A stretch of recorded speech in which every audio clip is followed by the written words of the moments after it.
一场王者的巅峰相逢，两位顶尖强者的激烈对决，将在今夜谱写新的篇章。JCK 战绝城雏量级首条金腰带拥有者，2022至2023赛季赏金之王王少祥，此次遭遇乌兹别克斯坦的金腰带选手约尔达舍夫、沙赫佐德，同时次中量级赏金赛进入半决赛阶段。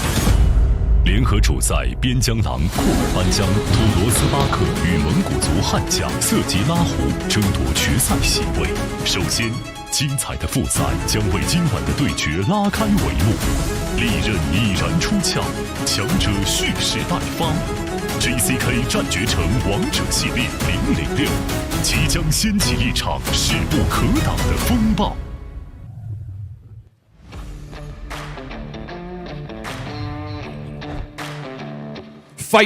所有通过网络直播观看 JCK 战绝城的观众朋友们，大家晚上好！您现在正在看到的画面是著名的赛事评论员 Wang Sha 和 Woody Parker 正在为即将进行的 JCK 战绝城王者系列006的比赛进行赛前分析。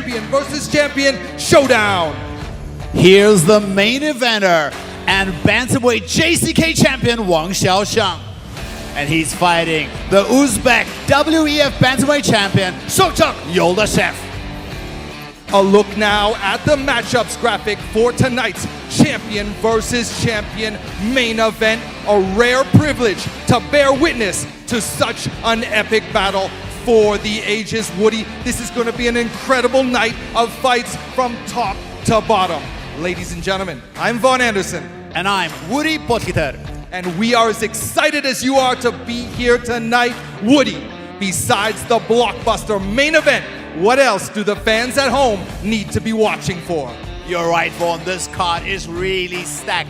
We have the semi-finals in the tournament in the welterweight division, and that great matchup between the young gun Shala and the Russian Ramzan Akmatov. We have fighters from all over the world: Russia, France, Mongolia, Uzbekistan, Kazakhstan, and of course China on the card tonight. The wait is over. Now for your official introduction, here's your master of ceremonies, Yang Guang. Thanks, Wang. Thanks, Wang. Thanks, Rudy. 所有现场以及正在收看比赛直播的观众朋友们，大家晚上好！欢迎收看中国顶级 MMA 综合格斗直播赛事 JCK 战绝城龙斗终极冠军赛。我们现在所在的位置是 JCK 战绝城国际格斗中心，与您见面。我是大家的老朋友杨光。JCK 战绝城是由海南全天候网络经济有限公司荣誉出品，由中国国际经济技术合作促进会经济体育产业融合创新发展工作委员会负责相关的指导工作。目前 JCK 战绝城知识产权已在香港国际联合知识产权交易中心挂牌上市。那么今天晚上将大家现场呈现的 JCK 战绝城王者系列006的比赛交锋。那么同时呢，今天晚上的比赛也将通过我们的官方合作媒体咪咕视频、抖音、快手等相关平台进行全程同步直播，同时还要特别感谢新华网、深圳电视台体育健康频道、辽宁移动、贵州新媒体、宁夏新媒体、TCL 互联网电视、虎牙直播以及格斗迷的大力支持。那同时还要特别感谢华肯乳业集团、十二道、梅花和肥德士对今天晚上比赛的大力的专注。那么今天晚上应战选手分别是头条主赛62.5公斤级的协议体重之战，冠军对阵冠军的较量。那么 JCK 战绝城雏量级的现役金腰带王少祥将会对阵来自于乌兹别克斯坦的金腰带的得主约尔达舍夫、沙赫佐德。次中量级赏金赛半决赛联合主赛库尔班江土罗斯巴克对阵瑟吉拉胡。来自于中国的乌尔根巴雅将会对阵来自于法国的红牛安迪。那么正赛方面，羽量级阿平史拉对阵来自于俄罗斯的拉姆赞阿赫马多夫。雏量级鬼帝夏明权对阵同样来自于俄罗斯的弗拉德班诺夫。那么复赛方面，羽量级努尔库瓦提巴哈托里对阵来自于蒙古国的悍将贝亚斯古伦俄日穆恩。次中量级森巴提塔斯坦别克对阵来自于巴西的马克斯迪亚哥阿吉尔。那么银量级方面，阿赫江努尔丹别克对阵彝族小旋风毛剑兵。女子草量级方面，暴雪于球球对阵来自于哈萨克斯坦的女子选手托列普贝尔古丽埃迪尔别克克兹。在此也诚挚邀请屏幕前的各位持续锁定我们的官方网站3w.jckmma.com 以及微信公众账号以及官方抖音号，了解最新赛事资讯的更新。冲出亚洲，走向世界，超越格斗的极限，迈向新的征程。JCK 战决城龙斗终极冠军赛，必至世界综合格斗的新浪潮。在此非常荣幸能够现场以及屏前的诸位共同见证和引领这股新的浪潮。接下来我们舒开正风，共同开启今晚的比赛。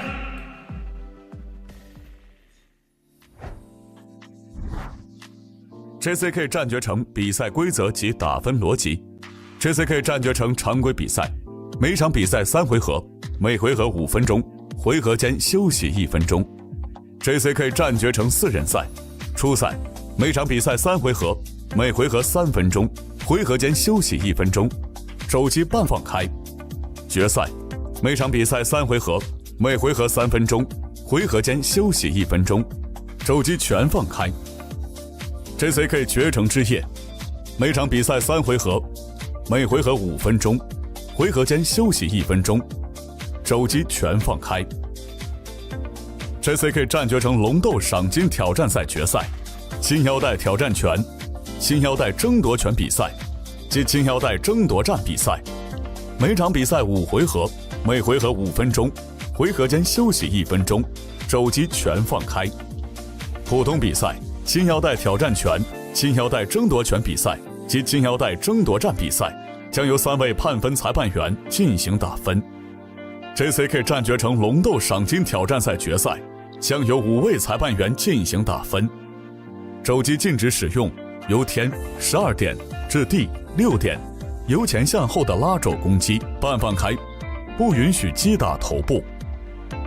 JCK 战决城打分逻辑，MMA 比赛的打分逻辑是以结果为导向，采用减分制原则，每回合获胜方得10分，对方得9分或更少。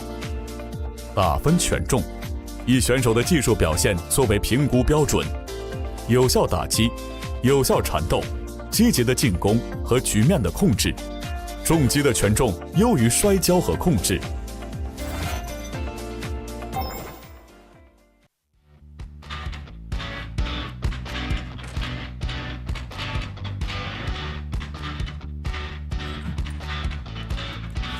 Fight fans, it is time for the first fight of the evening. A female strawweight bout is about to take place, making her way to the cage now from the blue corner, hailing from the country of Kazakhstan.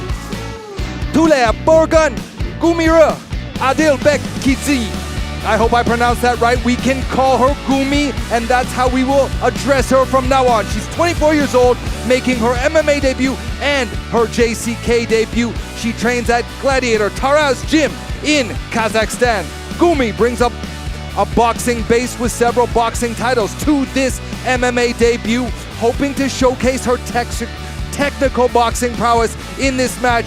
Gumi believes her opponent, Yoo Cho, has decent wrestling, but Gumi says she'll engage anywhere this fight goes. She's well prepared, of course.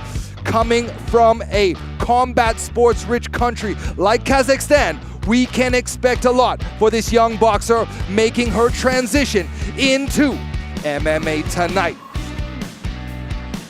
Yeah, she looked very confident when they faced off, very quiet in demeanor. Spoke to her coach a little bit earlier in the warm-up area, helped us to pronounce her name a little bit, and Gumi is what she's called, and we believe she's going to use her boxing or really try to push the pace going into this fight and let those hands go. We know we got some great boxers coming out of Kazakhstan. How much of that has she been able to learn from that box-rich country? Well, we have nothing but great reviews from the fighters from Kazakhstan that fight in the JCK cage. Here is a female, Gumi, making her debut tonight.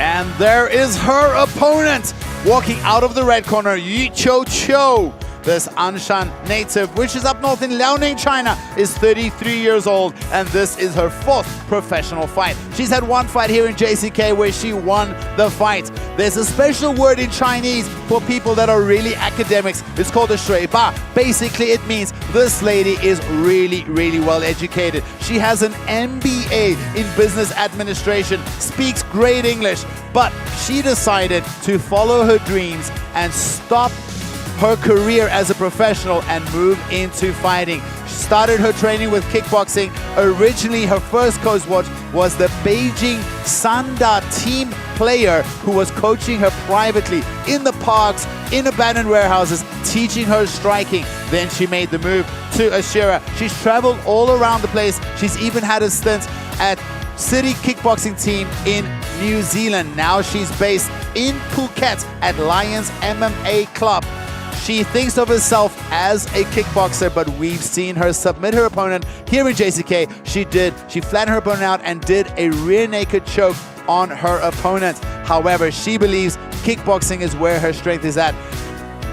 When we spoke to her about what she expects of her opponent, she says she expects her to come in with heavy hands, not using much kicks, and she is planning on keeping a kicking distance and looking for the takedown.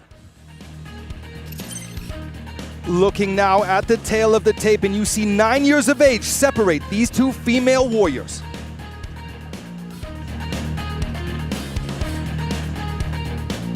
本场 JCK MMA King Series 女子草量级的复赛交锋，栏目选手身高161公分，臂展166厘米，体重51.90公斤，年龄24岁，来自于 Gladiator Trad。那么今天晚上上的 JCK 战决争夺首秀 ，Ladies and Gentlemen, let's welcome the blue corner from Kazakhstan. I give you Olip Burger.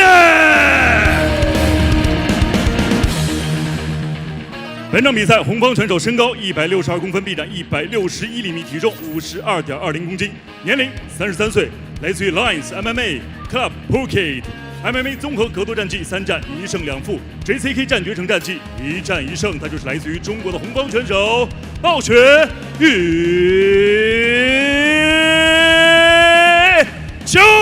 Cho。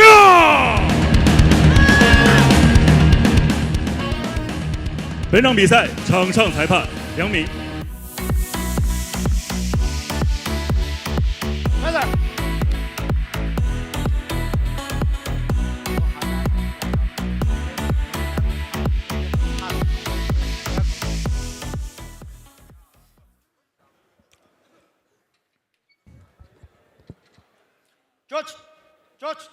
George, ha! Unit, fight!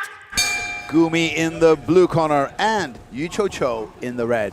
Gumi keeping a low stance. As she mentioned in her pre-fight interview, she respects the wrestling of Yoo Cho. Yoo Cho using kicks, as she told us as well. She wants to use a lot of kicks. Hasn't seen Gumi use any other kicks in the training videos. There's no fights of Gumi online, but you could find some training videos. He says, oh, the hard right hand from Gumi. How long before Yoo Cho looks for that takedown forward? Oh, another big right hand. Gumi punches hard. Yoo Cho spending some time in Thailand getting ready for this camp. She's been working at a great gym in Phuket. Said her jiu-jitsu has improved. You know, training in Thailand, Woody, your kicks and knees and elbows improve as well. But the boxing may not be on par with Gumi. That's true, and also, you know, there's such a huge variety of camps now in Phuket. You can go there and just do a jiu-jitsu camp too. So definitely there's your option. But right now it's all Gumi with the hands. Fast, crisp striking there. Look at those hands. Looks very, very Olympic boxing style. Loose hands, hands out in front. Oof, throws.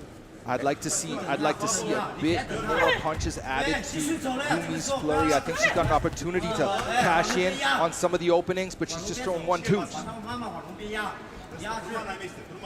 We saw earlier there, Yoo Cho considering a takedown, a level change, but Gumi got out of the way in time. Yoo Cho is dropping her hands a little bit.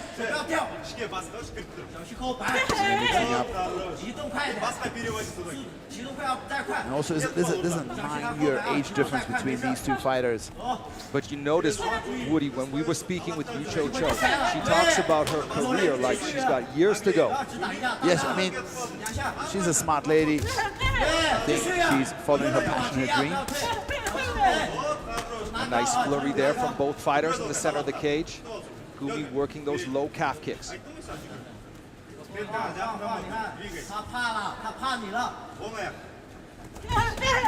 There's a nice punch from Yoo Cho that finds the mark. If Yoo Cho wants to get the takedown, she needs to shoot after she touches the face, in my opinion. She can't just... It's a stiff jab from Gumi. Stops Yoo Cho right in her tracks there. Another big overhand. Timing. Yoo Cho looking for the takedown. The referee's going to slap that grip off the cage wall. Yoo Cho gets the takedown, but she's stuck here in a guillotine. Will Gumi be able to finish it? You can finish a guillotine here from half guard.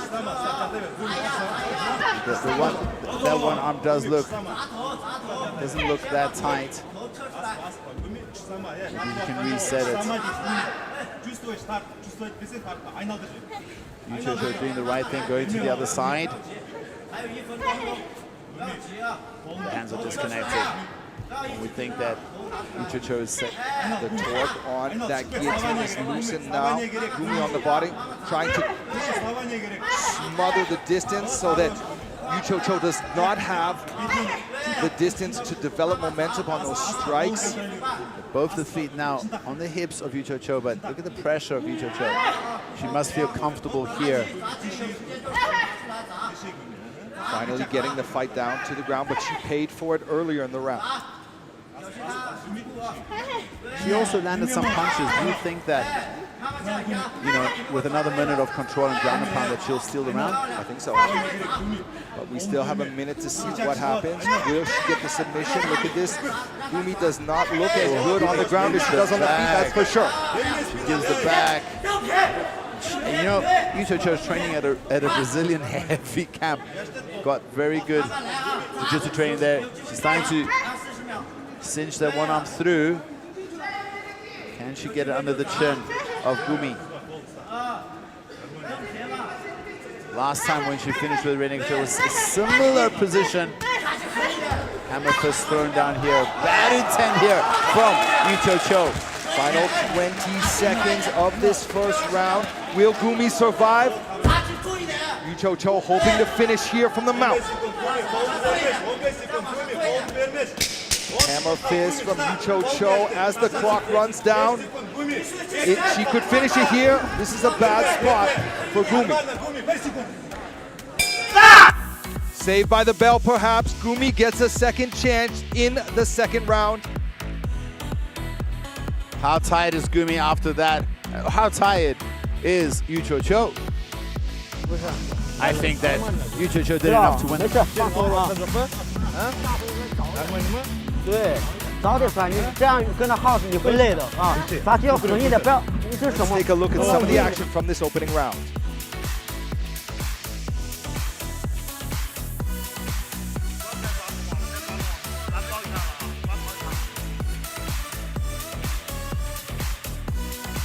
The power in the hands was definitely Gumi having the advantage, but look at that beautiful step through. Gumi's lucky that she didn't get penalized there because she held onto the cage for a long time. For ages.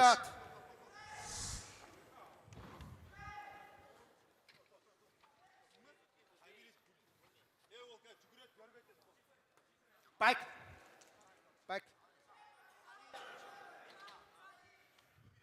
Unit, fight! Round two begins. Both girls kicking. Gumi looks as though she's a little bit more tired in the second round than she was in the first. But aggressive. Yoo Cho pushes the pace, walking forward. You also expect Yoo Cho to be more confident now. There she goes, pushed up against the cage. How is her cage wrestling? Oh, nice knee. That looks like it hurt her. Drops to one knee. Yoo Cho looking for the finish early here in the second round. Another hard knee, and it's a TKO victory for Yoo Cho. Yoo Cho finishes the fight with 2 knees to the body. And the young Gumi, the Kazakhstan native, that was all she could handle. And Yoo Cho gets a win, her second win here at JCK. Fantastic work to survive, weather the storm from those heavy punches earlier in the first round, getting the takedown, fighting against an opponent who had grabbed the cage, damaging her opponent with ground and pound in the first, and coming through with knees to the body in the second round that put a stop to Gumi's JCK debut. Still a great performance from the Kazakh lady. We expect to see more of her in the future. Let's have a look.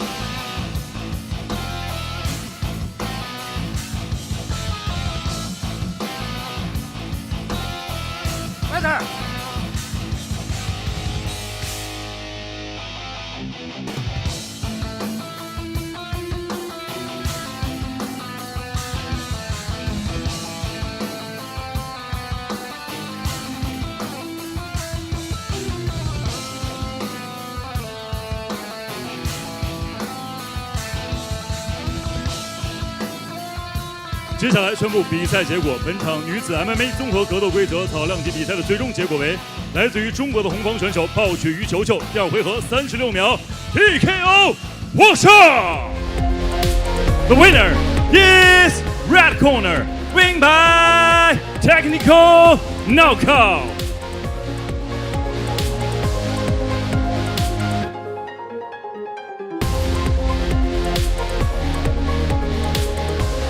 好，感谢两位选手出色的表现，谢谢。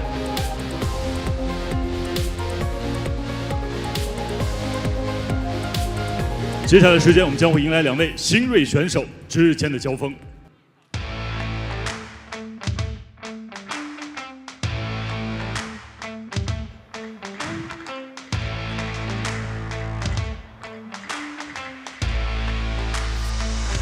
Now it's time for the second fight of the evening. It's a flyweight scrap. Making his way to the cage now from the blue corner, it's Mao Jing. Hailing from Liangshan in the province of Sichuan, where so many JCK All-Stars come from. He's just 19 years of age. He's had a rough start in MMA, officially 0-3. This is his JCK debut, and he's training in Chengdu at the well-known Ashura Kings Fight Club. Well, there's only one direction to go for Mao Jing, and that's up. A rough start, as I mentioned, to his career. He's 0-3 now, going into this JCK debut. Just 19 years of age, years of fighting ahead of him if he plays his cards right. The final preparations being made, and we don't know much about him, but win or lose, I can't recall a single fighter from the Liangshan region who didn't leave it all in the cage. Woody, you're right. Nothing but praise from fighters from that region. It's a high altitude mountainous region. Exactly. Where they eat people. They train hard and do well. You're right, for there's something in the air in Liangshan, and it's called toughness, because all of them got it. Mao Jing steps into the JCK cage for his JCK debut.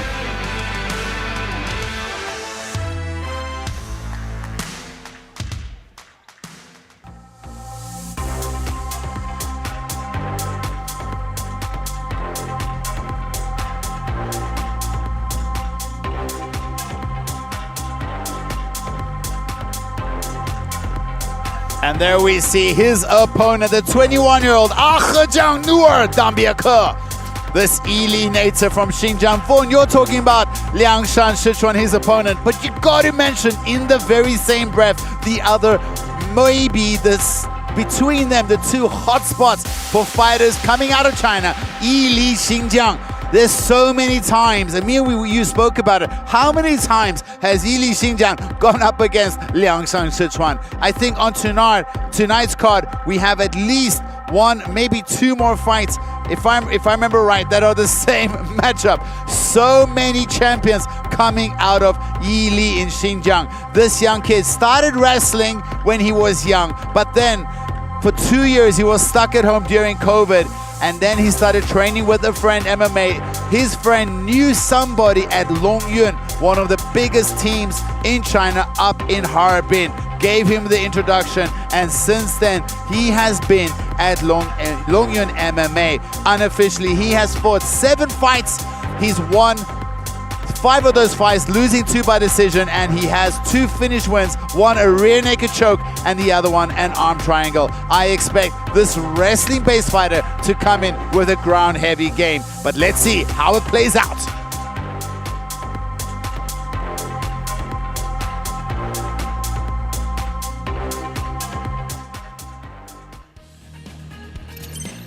Looking now at the tail of the tape, we see these 2 youngsters with Mao, the youngest fighter on the card tonight.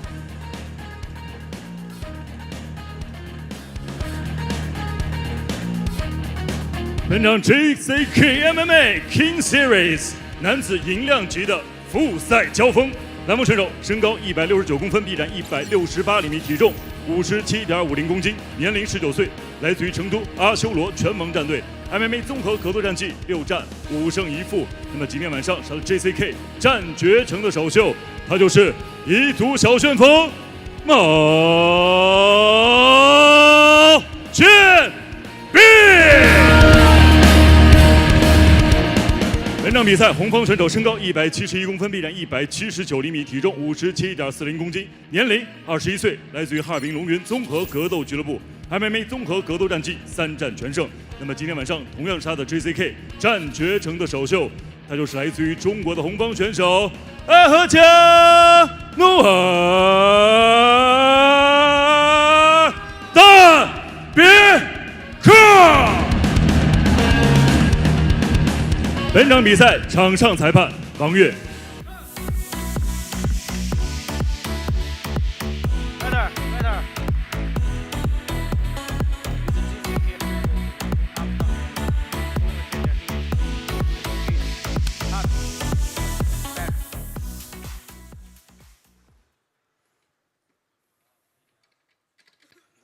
Judge, time, ready, fight! Mao Jing being in the blue corner and Agiar in the red. Agiar starting with a spinning back kick. Going to a calf kick now. Both fighters swapping low kicks there. Mao looking for a kick to the liver region with the lead leg. Very aggressive start here from Agiar. Oh, catches him with the right hand. Stumbles Mao. Stiff jab from Agiar. These guys are so fast-born. Look at the speed of these 2 flyweights. Of course, we always expect fighters to be fast, but these guys look faster than the usual, huh? Both fighters so far using similar techniques, straight punches and low and mid kicks. Nice push kick there from Agiar. What I like about Agiar so far is the huge variety of attacks that he's already showcased in the very first minutes. Nice counter from Mao. Finding home right on the chin. Checks that low kick.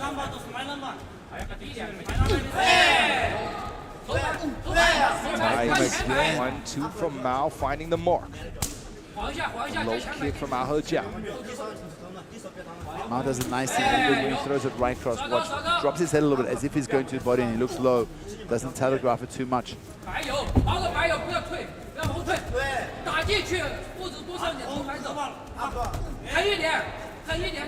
Fighters swapping blows there in a flurry, a beautiful level change, and Agiar gets the takedown.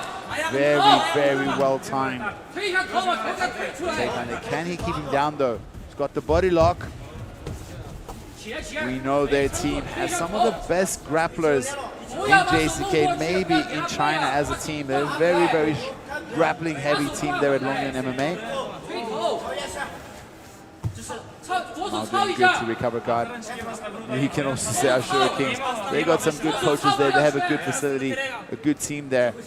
Definitely would expect Mao Jing to be well trained, and he did good to recover the guard there.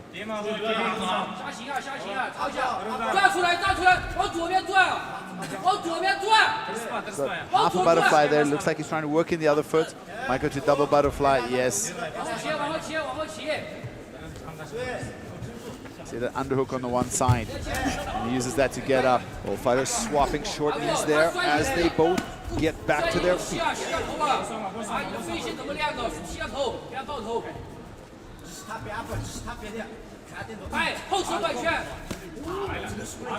going for that spinning back kick.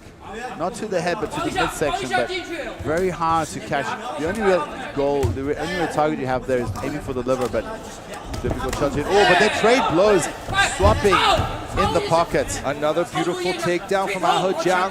Gets Mao on his back, but Mao back to his feet quickly. Agiar wrestles Mao back to the cage wall. He's on one knee and one elbow. Agiar looks like he's going to work towards the back. Yeah, Mao doesn't have the overhook there, but he can use the cage to try and clear Agiar off him. Mao's been so good at defensive wrestling and keeping Agiar busy. He hasn't actually taken any damage whilst he was on the bottom. Doing very good of keeping Agiar busy and keeping him busy, avoiding taking damage.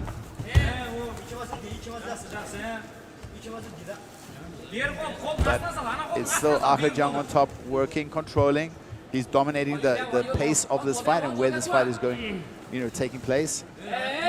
Oh, Mao's trying to, got that leg ripped. He might be looking for a heel hook. Is that Mao? That's Mao. Yeah, Mao's looking for a heel hook. He's tightening it up. Could he get it? This is a bad situation for Agiar. This is bad for Agiar. Mao needs to stay focused here if he wants to finish the submission. So far, Agiar looks safe.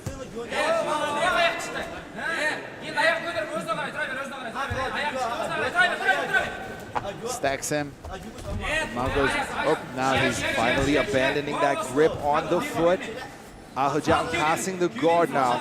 Mao putting his energy into defending this guard pass. And that was pretty close to that heel hook. Looked pretty on for a little bit. Good work by both these two very young fighters, 19 and 21 respectively.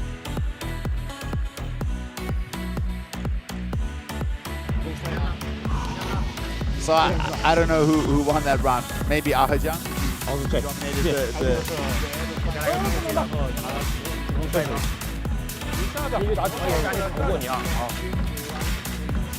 But so close. Off the top of my head, I think that Agiar did more. Let's look at some of the highlights from that round.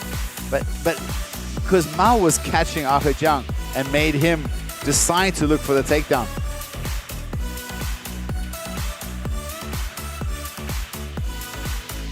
A lot of back and forth action throughout that first round.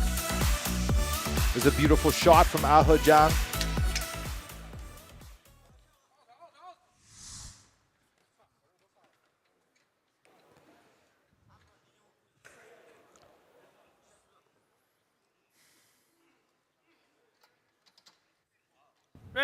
Ready, fight! Oh, beautiful clean cross there from Agiar.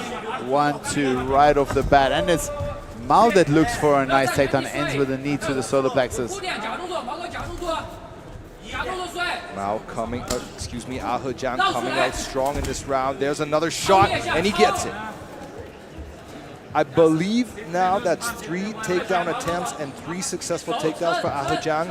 As far as I recall, he's got 100% takedown success so far in this fight.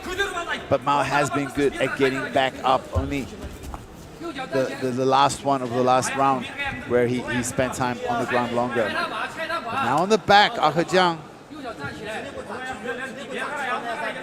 It's crazy to think these guys are so young, but they're fighting so mature, so well-rounded between you. I didn't know that Agiar's striking is so crisp. Looking at the way Mao fights, can you believe that he's 0-3? It's crazy, right? Unbelievable. Who's he been fighting? Unfortunately, in this region, that is one of the things that we could say is one of the shortcomings of the region, that sometimes the matchups are really There's a beautiful body rough. triangle. Mao slams over. Look, he's looking for the jackpot for a second there. I thought Agiar was going to threaten the jackpot. One of my favorite submissions. There he goes again. Wouldn't that be a first? I think that would be a first if he was able to force the tap from the jackpot in an MMA fight. Yeah, normally that submission, you need the guy to be a little bit soft physically. If the guy's got some core strength and toughness, most MMA fighters won't tap from that. Beautiful work here from Mao on top to control Jang on the bottom. In the corner of Jang, his experienced coaches are there giving him great instruction, no doubt. Look at him, he's not even looking at Mao. Jang looking at his coaches, having an eye-to-eye conversation there for a second. But Mao doing so good, keeping the wrestlers back to the floor, putting pressure on him. Look how high his head is up. Got those hands locked on the hips. Beautiful sweep there from Jang. He's back to his feet. Oh, nice. Stiff 1-2 there from Mao. Answered with some shots of his own from Jang. Both fighters swinging for the fences, looking for the knockout. Finally, Mao stuffs a takedown attempt. He follows up with some nice hands. The pace that these two guys are going at is ridiculous. Feels like it's starting to wear a little bit, but neither of them backing off from the challenge.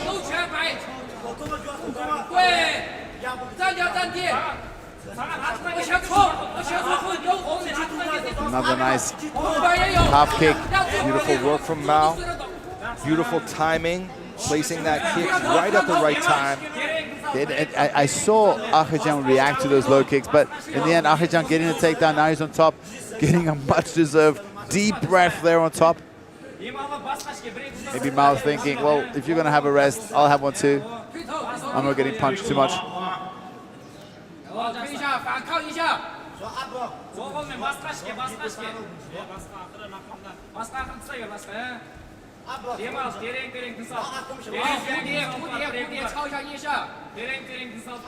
Solid top control here from Mao. He's got to be careful the referee doesn't bring them back to their feet though.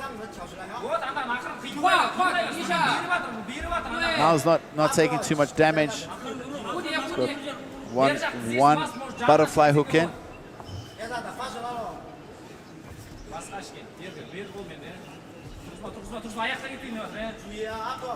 Jang looking to threaten a submission there, probably to help him get past this butterfly guard. Mao doing a fantastic job of minimizing the damage he's absorbed here from the bottom.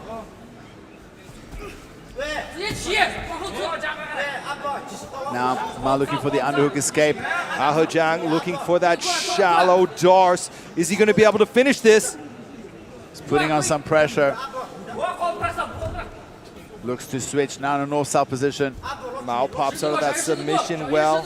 Jang still on top, threatening with attacks. Yeah, it's time to lock up that arm. The clock is running down. What a fight. Who would have thought the second fight in the card is going to be this entertaining? Between guys making the debut. Action-packed second round, as was the first. We have one more exciting round left to go in this fight. I could watch these guys fight.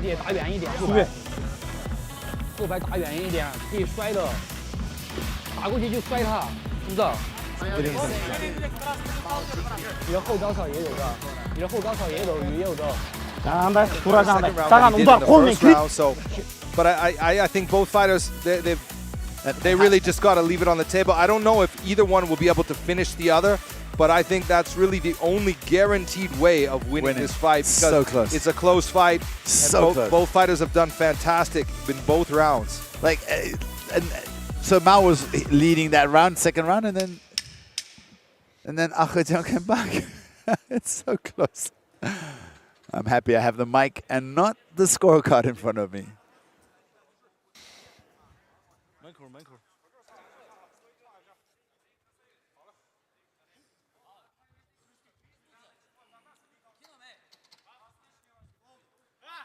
Fighting round. Fight!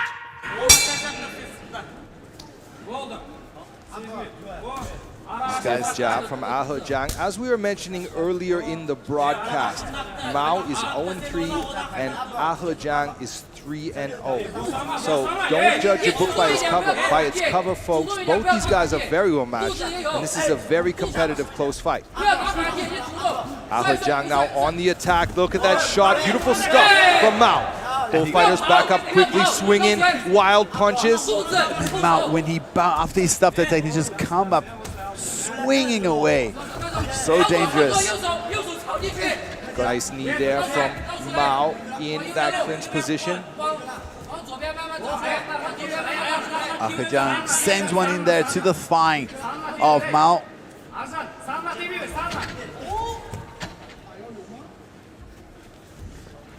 Jang looking for an Uchimata against the cage wall. He gets it cleanly, passing that guard as well, almost. He's just got to pass that knee, and he's done.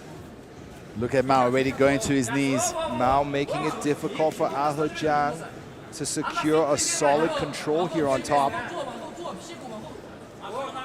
Jang's already starting to isolate one leg. Sorry, Mao starting to isolate one leg, and now Mao's looking for a guillotine here, but very hard with this angle to cinch it in.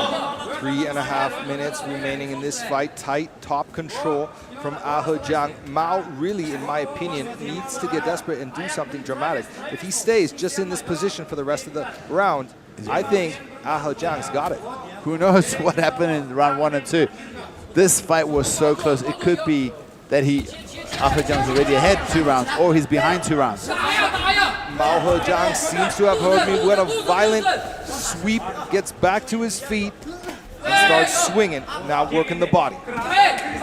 Still jab, cross. Mao Jing showing that Liangshan air toughness we spoke about, but don't think that the Yili fighter Jang is any worse for wear. Both these guys throwing hands. I'd love to see the statistics for this fight. How many punches have been thrown by both these fighters? Again, oh, he fails the takedown, and it's Mao in full mount. That error could cost Jang this fight if it goes the distance. Mao on the back now, looking to score with some hammer fists and, some hooks from the back. He's starting to fish for that rear naked choke, but if he's smart, he can just hold the position here and try to scrape out this round, get the decision. Such a close fight. If I was in his corner, I'd be telling him to try and get the finish.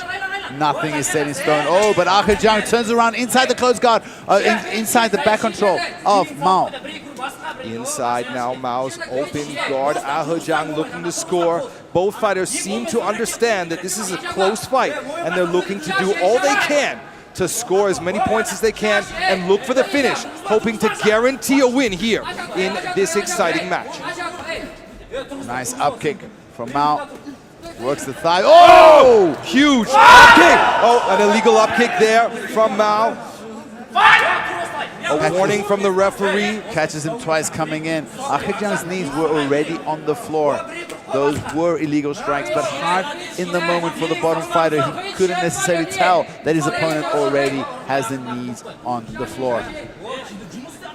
Now it's 80 seconds left in this fight. Really tough to judge. Woody, who do you got in this on your call? I got the Chinese guy. No, I don't want to call because I think either one of them could win this fight and it would be fair. It's so close. I guess I have to look at the fight from wearing the judge's cap, not commentating, but it's very, very close. Jang on top now, looking to score as many points. Look at him threatening with a can opener here. What's on his mind? Probably I'd say the third round is Jang's, but who knows how the judges scored round 1 and 2.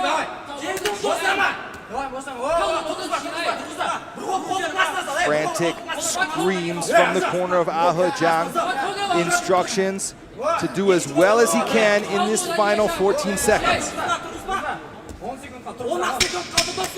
There's the bamboo. The clapper has sounded. The clock is ticking. This fight is almost over. It looks like it will go the distance. Mao looking to score as many points as he can before the bell rings. We'll go to the judges' scorecard, and in hindsight, I think that Jang has done more. I think he's going to earn the judges' decision. Let's see. If the judges agree with me. I think it depends on round 1 and 2. They were so close. I agree. Round 3 should be Jang's, but the other 2 rounds, I wouldn't be surprised if this is a split decision.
接下来宣布比赛结果。本场男子 MMA 综合格斗规则赢两级比赛的最终裁定结果如下：1号裁判30比27 ，Judge number 1 32-27；2号裁判30比27 ，Judge number 2 32-27；3号裁判28比29 ，Judge number 3 28-29。本场比赛3位裁判分歧判定，红方胜。For the winner, best split decision, win by point, presenting China. The red corner, Agiar大别克。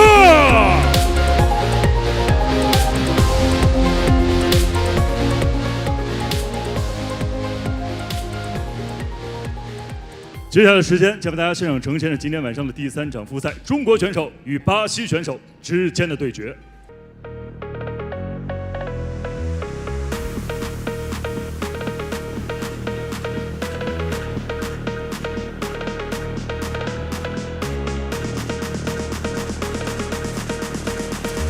Fight fans, now it's time for a welterweight scrap.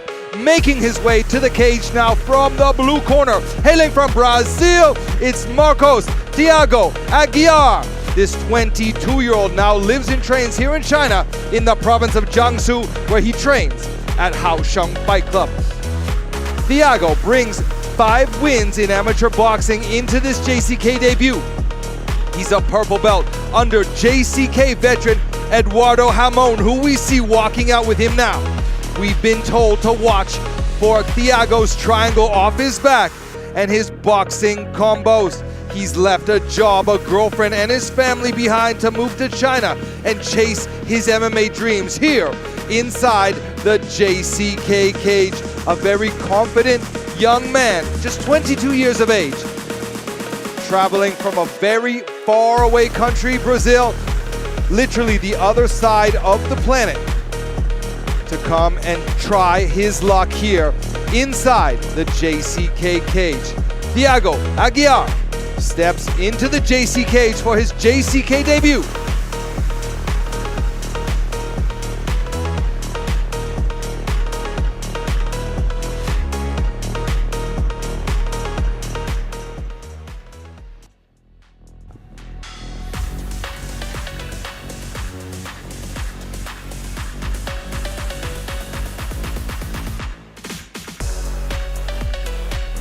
And there is his opponent for tonight. Senbati, 他是他能别克. The 22-year-old is also a native of Yili, another Yili fighter on the card tonight. Before he started doing MMA, he did 2 years of boxing, and he actually got 3rd place 2 years in a row at the provincial tournament. Then he stopped training for a while, went back to school, studied, and even did his apprenticeship. However, he wanted to follow his dreams and then followed the ex-JCK fighter Lahu, who had opened his own gym. And since then, he's been training with Lahu. This is a very new and young team, but we're excited to see what they bring to the table. Senbati says he's so happy to face someone who he believes is another version of himself. He knows that his opponent has great boxing, but he is tall, lanky, and a good boxer himself, and he wants to see how he can handle someone who is a mirror image of himself. But he says he'll try to avoid the ground game and knock out his opponent.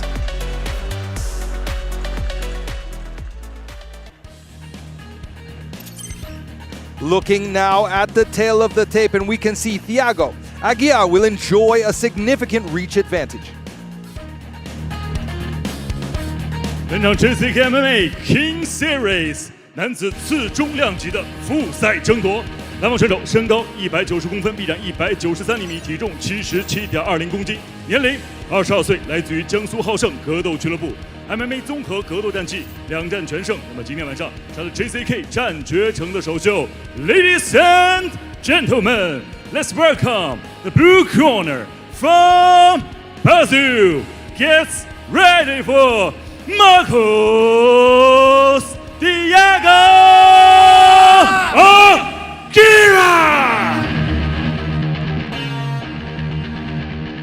本场比赛，红方选手身高187公分，臂展188厘米，体重77.50公斤，年龄22岁，来自于全新格斗俱乐部。MMA 综合格斗战绩1战1胜 ，JCK 战决城战绩1战1胜，他就是饿狼Senbati。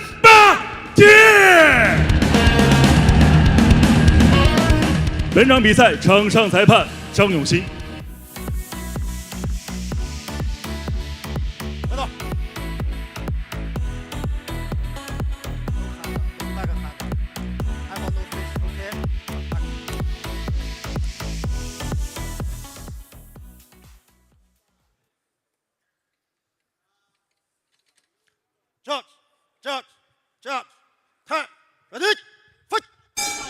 Thiago in the blue and Senbati in the red.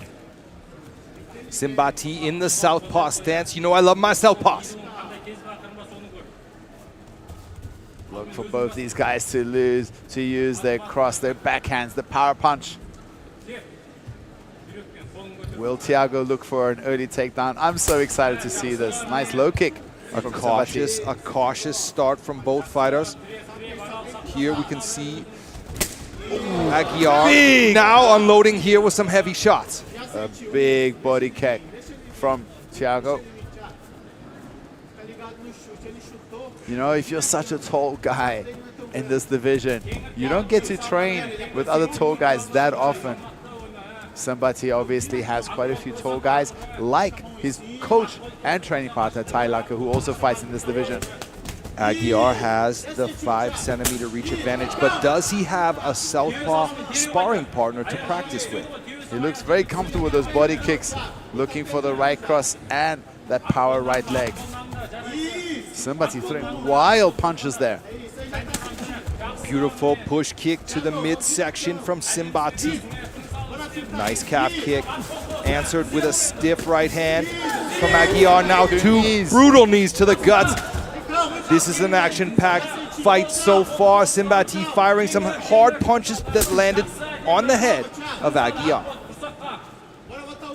Agiar pushing forward, cutting off his opponent. Oh, nice body shot with a left, follows up with a head hook.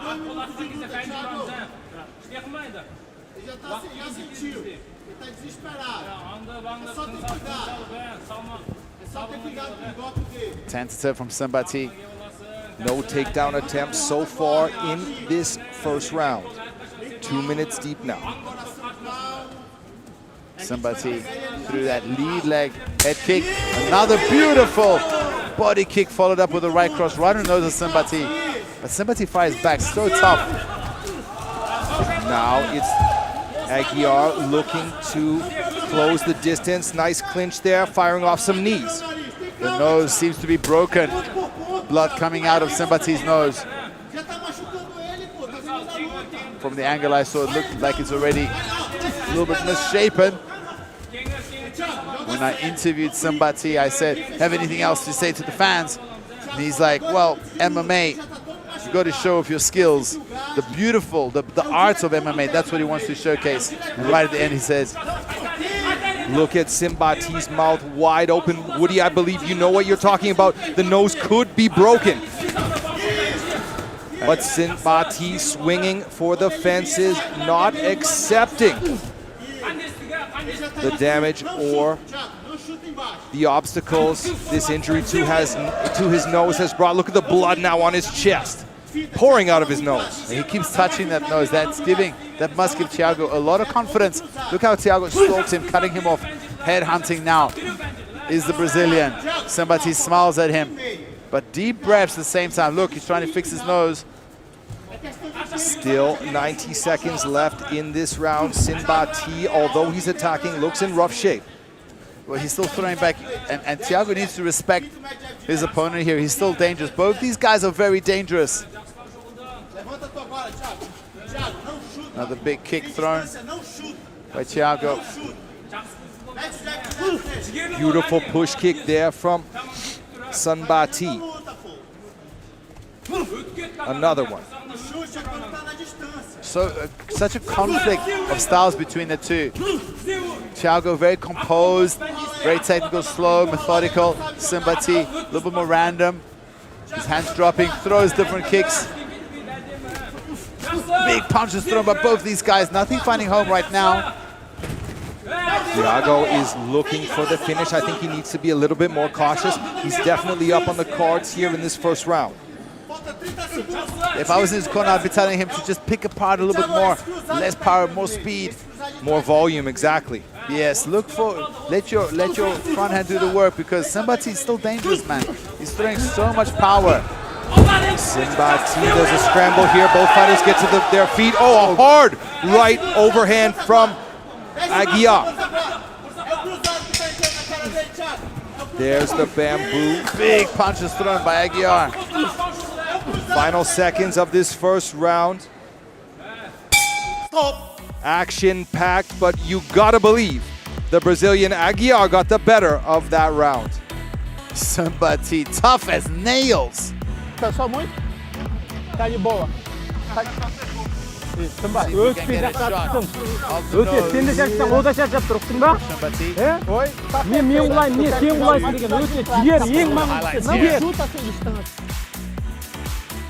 Both fighters had their moments in this opening round. A lot of heavy strikes from both sides. Beautiful knees there from Agiar.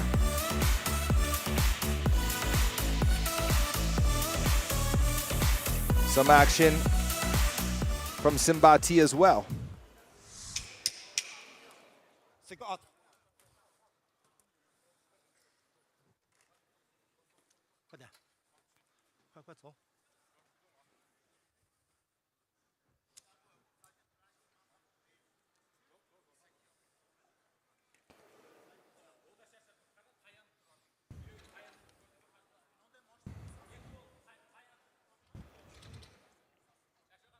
We hear the corner of Senbati giving him instructions.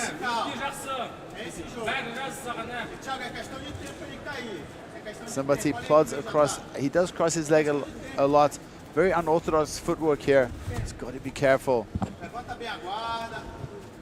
The blood, were not able to stop the blood.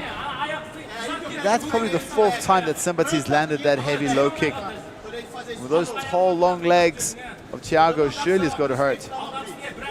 Blood still pouring out of the nose of Senbati. His mouth wide open, needing to breathe through his mouth. Push kicks, though, from Senbati are finding a home. Beautiful inside calf kick. Looked like that hurt Agiar. Agiar throwing hard, punches and kicks there. Both fighters throwing balls.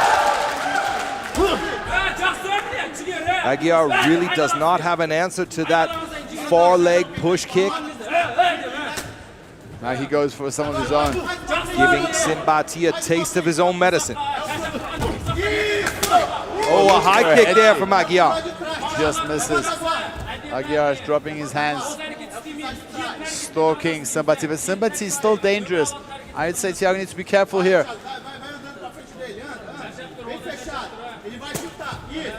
Nice body kick from Thiago. Blocked by Senbati.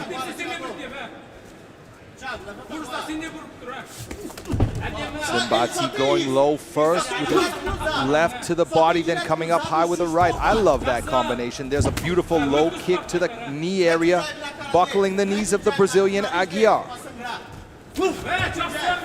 Another push kick. Senbati's doing good fighting off the back foot here in this 2nd round. Thiago really looks like he's headhunting here, trying to set up that right hand.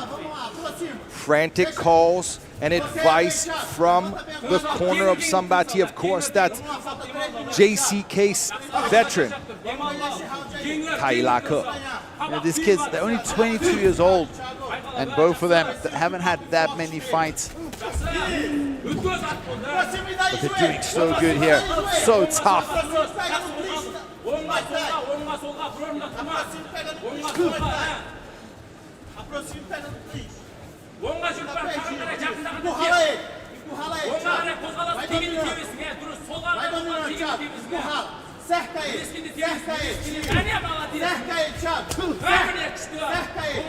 A lot of waiting here by Thiago, cutting off Senbati. Senbati running left and right, but Senbati is throwing the punches actually. Hard kicks there from Agiar, looking to finish, swarming on Senbati, but Senbati firing back with shots of his own. Now, Agiar is able to get the fight to the ground. Look at the blood on Senbati's face. Hammer fist from the Brazilian Agiar. Beautiful pass there from Agiar. Those long arms, he's got to be careful. Darces all day long. Darces and anacondas.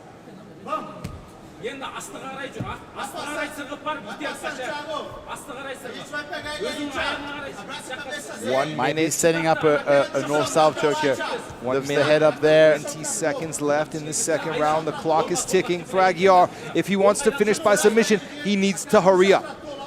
Putting some pressure there onto the back of the neck of Senbati. Senbati holding on for dear life. Senbati quickly spins around, and now he's got to be careful with a double leg. Now, Agiar is threatening with a guillotine. Does he have it? This looks deep. Senbati fighting that hand. Senbati is fighting the hand.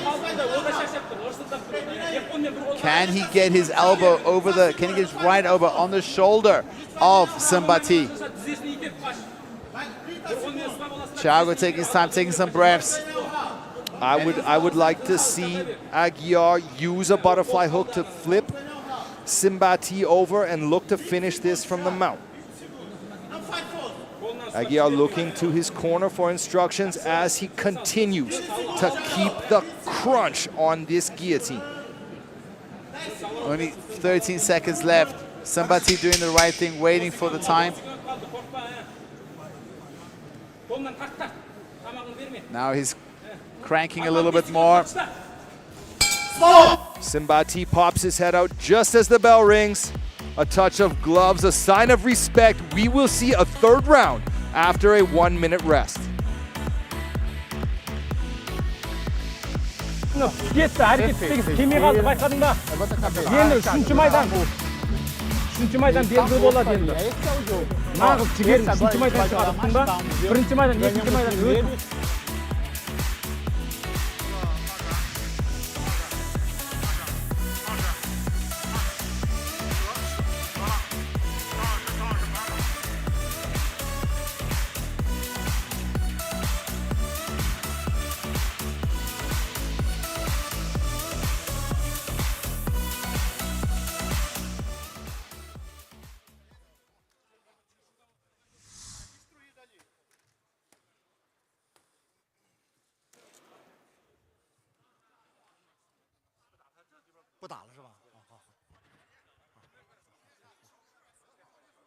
Oh no, they stopped it, Vaughn. It's not going to see a third round. Doctor, stoppage, Vaughn. It could be the damage to the nose of Senbati. Agiar scores a TKO victory. Doctor stoppage. Fantastic work from both fighters. Senbati, what a warrior. Willing to power through the broken nose, but the doctors, out of his safety, have called an end to this bout. Fantastic work from Thiago. Agiar, he scores a TKO victory in his JCK debut, just 22 years of age. He improves his record now to 3-0. Congratulations to this young Brazilian standout.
接下来宣布比赛结果。本场男子 MMA 综合格斗规则，此种两级比赛的最终结果为：由于来自于中国的红方选手饿狼Senbati塔斯坦别克以武监督介入因伤终止比赛，对本场比赛蓝方胜。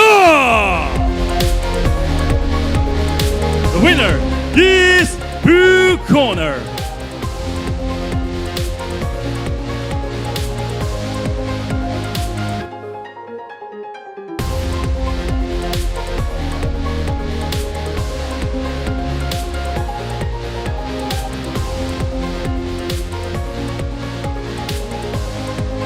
接下来将大家带来一场中猛大战。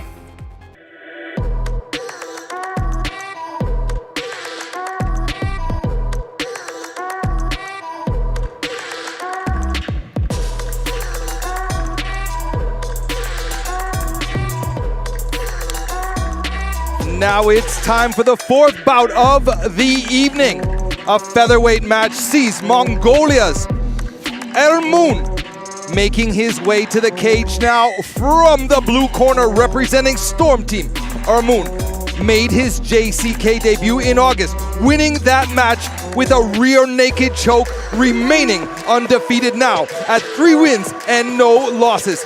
This young 21-year-old brings a boxing base and a lot of momentum behind him coming into this match. 2 young, still undefeated fighters square off in this match as Ermuun takes on Kuwati here tonight. Only one will remain undefeated.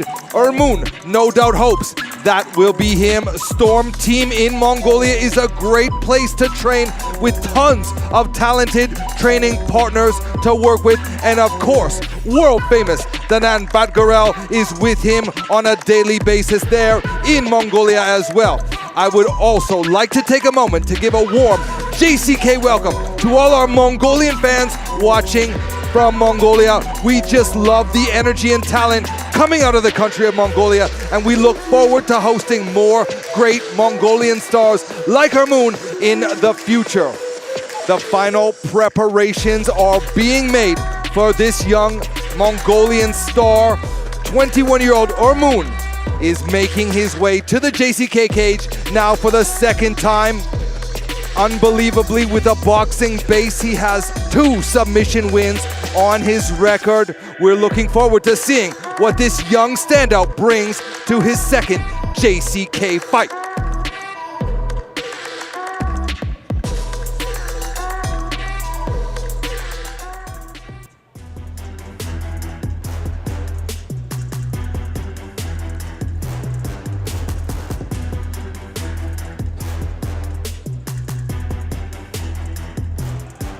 And then we see his opponent, Nuli Kuwati, Baho Toli.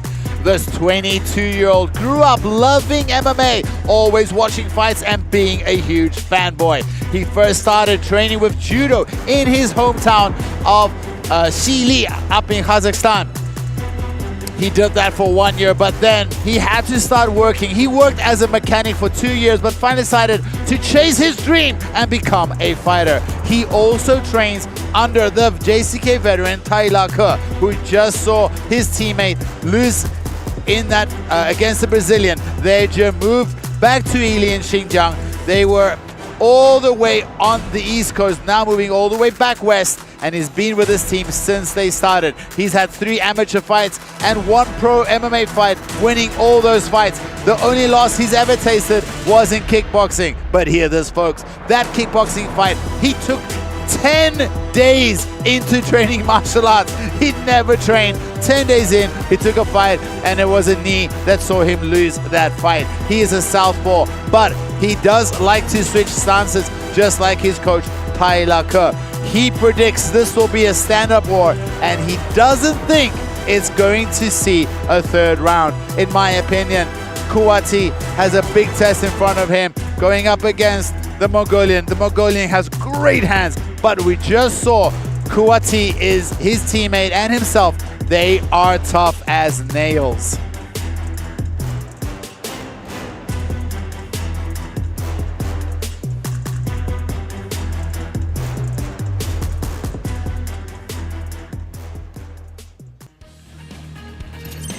Looking now at the tail of the tape, and we see similar numbers as these 2 warriors get ready to fight.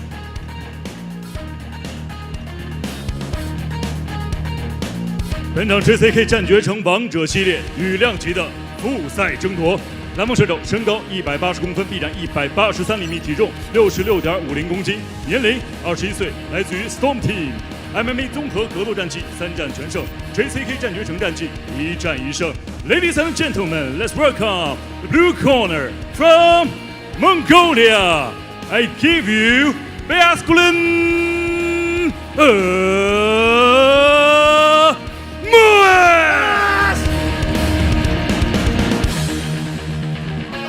本场比赛，红方选手身高181公分，臂展182厘米，体重66.40公斤，年龄22岁，来自于全新格斗俱乐部。MMA 综合格斗战绩1战1胜 ，JCK 战决成战绩1战1胜。让我们掌声送给来自于中国的红方选手努力库瓦提巴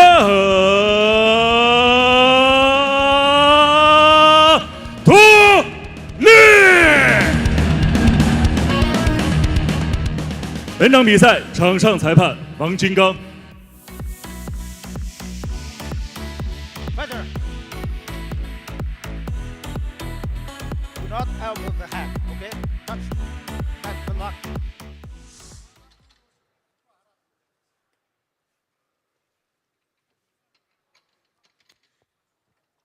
George, time. Ready? Fight! Ermuun in the blue corner and Kuwati in the red. Kuwati in the southpaw stance. Ermuun checking that kick. Goes to the body with a jab, Kuwati. So light on his feet is Ermuun. Beautiful cross there from Ermuun, putting Kuwati on his butt momentarily.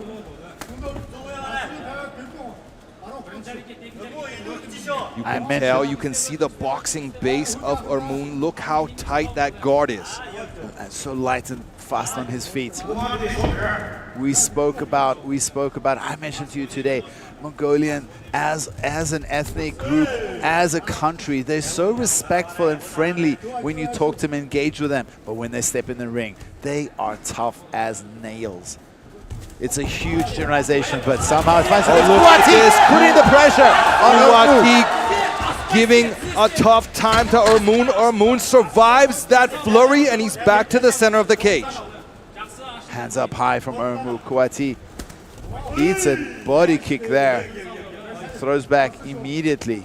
Kuwati had Ermuun in trouble there moments ago.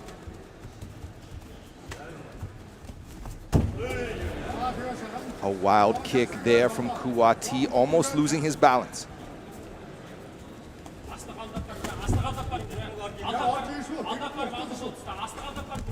Look at that interesting punch from Kuwati, switching stances from time to time and putting that overhand towards the ear, aiming near the ear towards the back of the head. Yeah, he mentioned in the interview he fights southpaw, but he loves to switch back and forth. We see now how well does it beautifully. He catches the kick, Sunday-esque style, and now it's Ermuun with his back on the floor. Kuwati said this isn't going to go to a third round, and it looks like he really is trying to do everything he can to get his opponent out of there. Nice bicycle kick from Ermuun.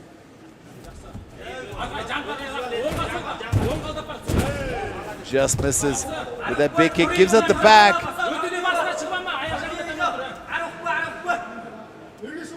Kuwati one hook in.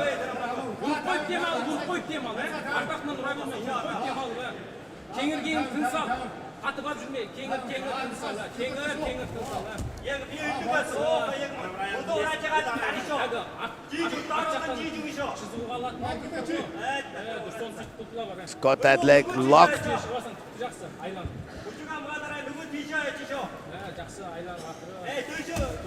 Ermuun using the cage here to sit back up. So far doing a great job of defending the submission threat from Kuwati, but he's in a bad spot for sure.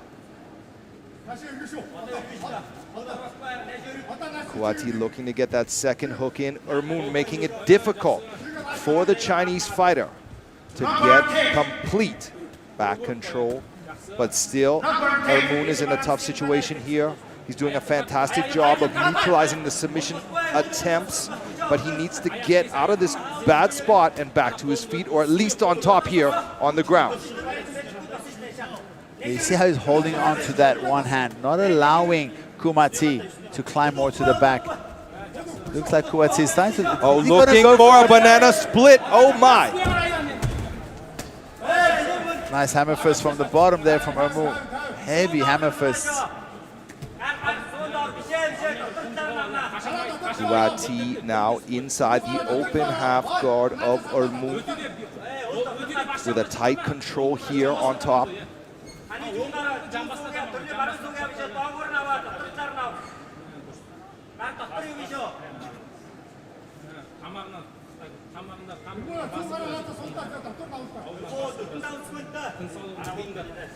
Ermuun staying focused, not doing anything reckless so far, still early in the fight, nearing the final 30-second mark of this first round. Kuwati peppering there with punches from the top. That's right, he's doing really good. Look at how he's sitting on that bottom leg, controlling the base, and just totally dominating where the fight is playing out. He's not been able to land that cleanly, but he's definitely wanting control of the fight for the last 2-3 minutes.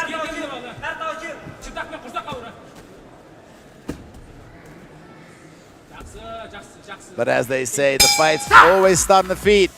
Ermuun will get another chance in the second round.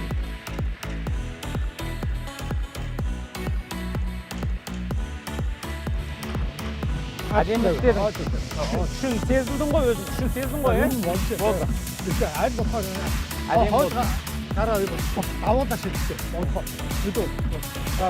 Let's look at some of the highlights from that first round. Great timing with that right cross from Ermuun, putting Kuwati on his butt there, but Kuwati came back with this flurry and had Ermuun in trouble. Then from there was a lot of back and forth action. Finally, the fight got to the ground. Kuwati did really good there, catching that leg. Close round. Both fighters seem fresh though. 21 and 22 years old, respectively. Both fighters undefeated in their early careers. One of them will leave undefeated and one will lose their undefeated status tonight.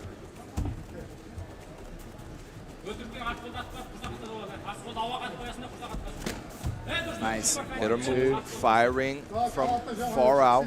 Kuwati slips to the outside of that one.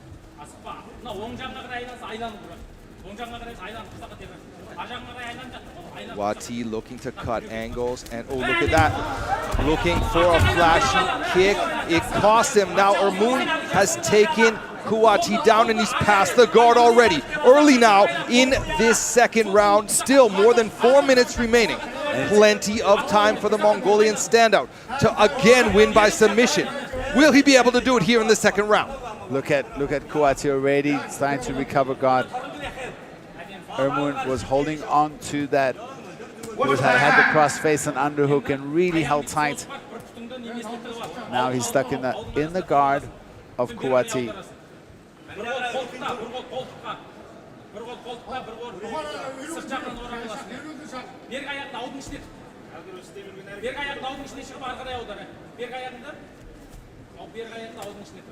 Ermuun doing a good job of tight top pressure here, but Kuwati also doing a fantastic job of neutralizing any opportunities so far for Ermuun to score with strikes or advance on the ground.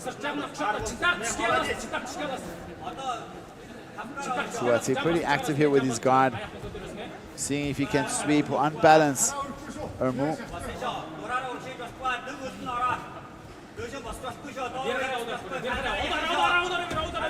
Woody, one thing to mention, although the age of the fighters... Oh, a high kick there from Ermuun! Although the age of the fighters is nearly the same, the age of the coaches is dramatically different. Tai Lako is just a few years older than his student, a very, very young coach. That's right. And as with fighting, coaching also demands a certain amount of experience. But, you know, at the same time, Ermuun's coach we can see he looks as if he could be his grandpa, a ton of experience. However, he is a boxing coach. Lots of experience there in the corner of Ermuun. Years and years of boxing experience. But how much advantage is he giving him when it comes to the grappling? Whoa, look at that slip. Kuwati, very aggressive now. The action continues in the second round, as in the opening round. A lot of back and forth action. I do believe that spin kick from Kuwati earlier in this second round will cost him points, as it led to a takedown. Both fighters swinging hard punches. There's a head kick there from Ermuun. Both guys really headhunting with those kicks. Push kick through the middle.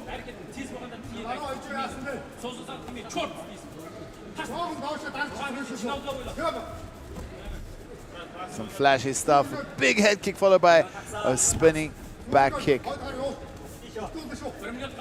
Spinning heel hook kick. Kuwati. Both fighters swapping big bombs there. There's a head kick from Ermuun again.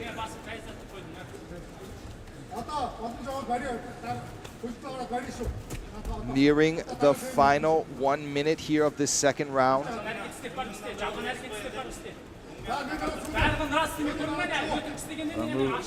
Punch and moves, punch and moves. Kuwati putting on pressure, walking forward.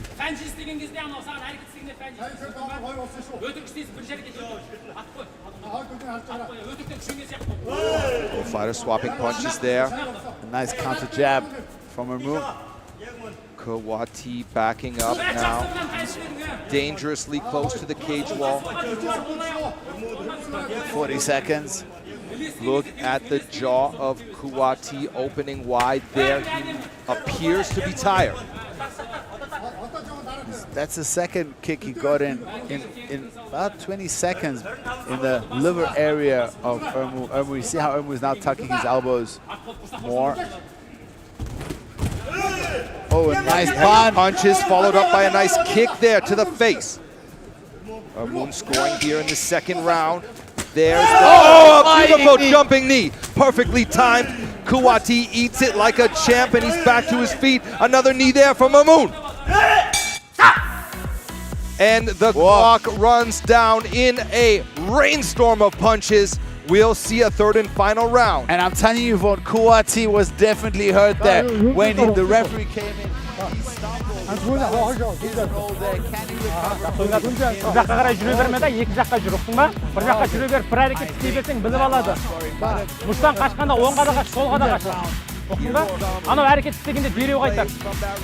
There's that reckless spinning kick that led to the grounding of Kuwati.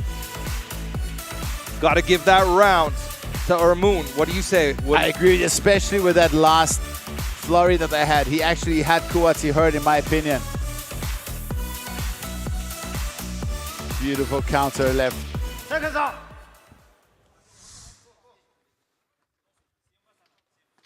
It could be 1 round each on the scorecards, meaning that this round will determine who the winner is if there is no finish. Ready? Fight! They touch gloves. Go to a third round. Ermuun attacks first with the lead hook.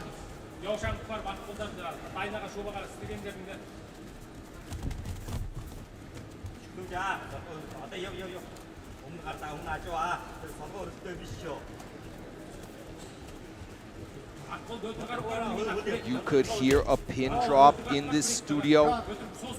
The suspense is thick here. The fans all watching carefully at the action here in this featherweight bout. Nice right cross from Ermuun at the end there. High kick there from Kuwati. Kuwati.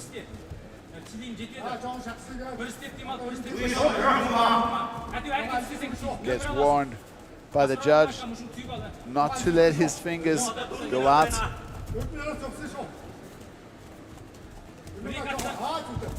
Nice push kick.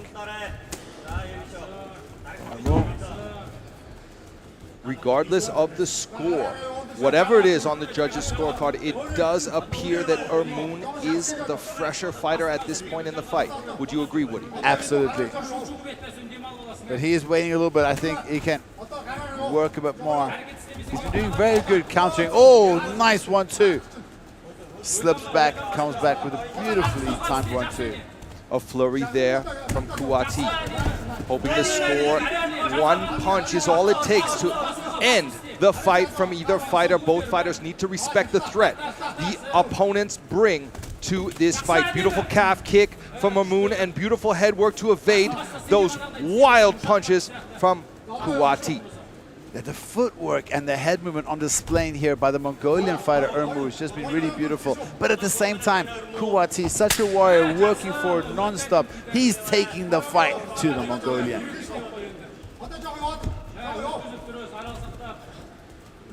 Kuwati steps back, avoiding that calf kick.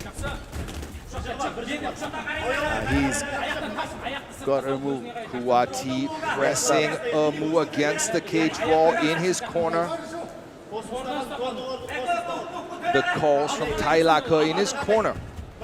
In the Kazakh language, we're not sure what the instructions are. Ermuun looking for an Uchimata. He's doing well to control the fight until now. Now Kuwati has the fight to the ground. And this is a bad spot for Ermuun. And 2 minutes and 10 seconds left. Ermuun pops out from under the bottom, and he's back to his feet now, but he's against the cage wall. Kuwati looking for that single leg. And for a moment there, Ermuun was fishing for a guillotine. But Kuwati attacking with the wrestling.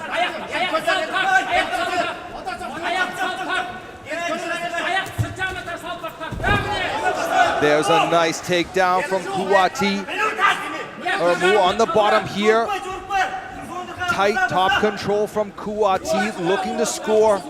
Looking now, almost 90 seconds now left in this fight. A very close back and forth war, hard fight to score.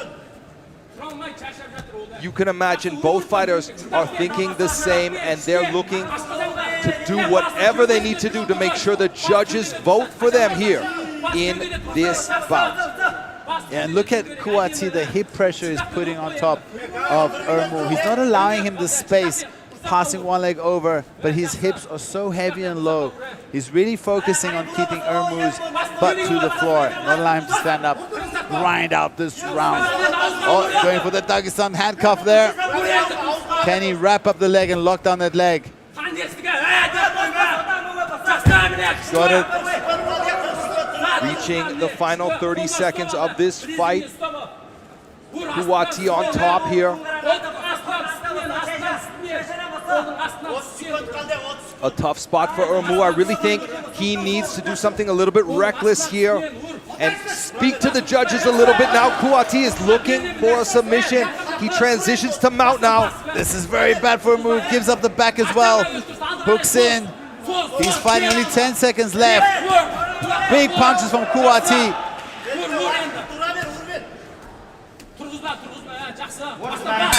Fantastic fight, full of action. We'll go to the judges' scorecards. Who do you got, Woody? I'm thinking the judges are going to give this one to Kuwati. I think it was very close, maybe one round each going into that third round. And perhaps here in this third round, Kuwati has done more. I actually think that it was very close, but I think round 1 and 2 was Ermuun's. Let's see what the judges say. Let's see if the judges agree with you or if they got it right and agree with me. Let's see, let's see.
接下来宣布比赛结果。本场男子 MMA 综合格斗规则与量级比赛的最终裁定结果如下：1号裁判29比28 ，Judge number 1 29 to 28；2号裁判29比28 ，Judge number 2 29 to 28；3号裁判29比28 ，Judge number 3 29 to 28。本场比赛3位裁判一致性判定，红方胜。For the winner, by unanimous decision, win by point, presenting China. The right corner, Nuli Kuwati Bahatuli.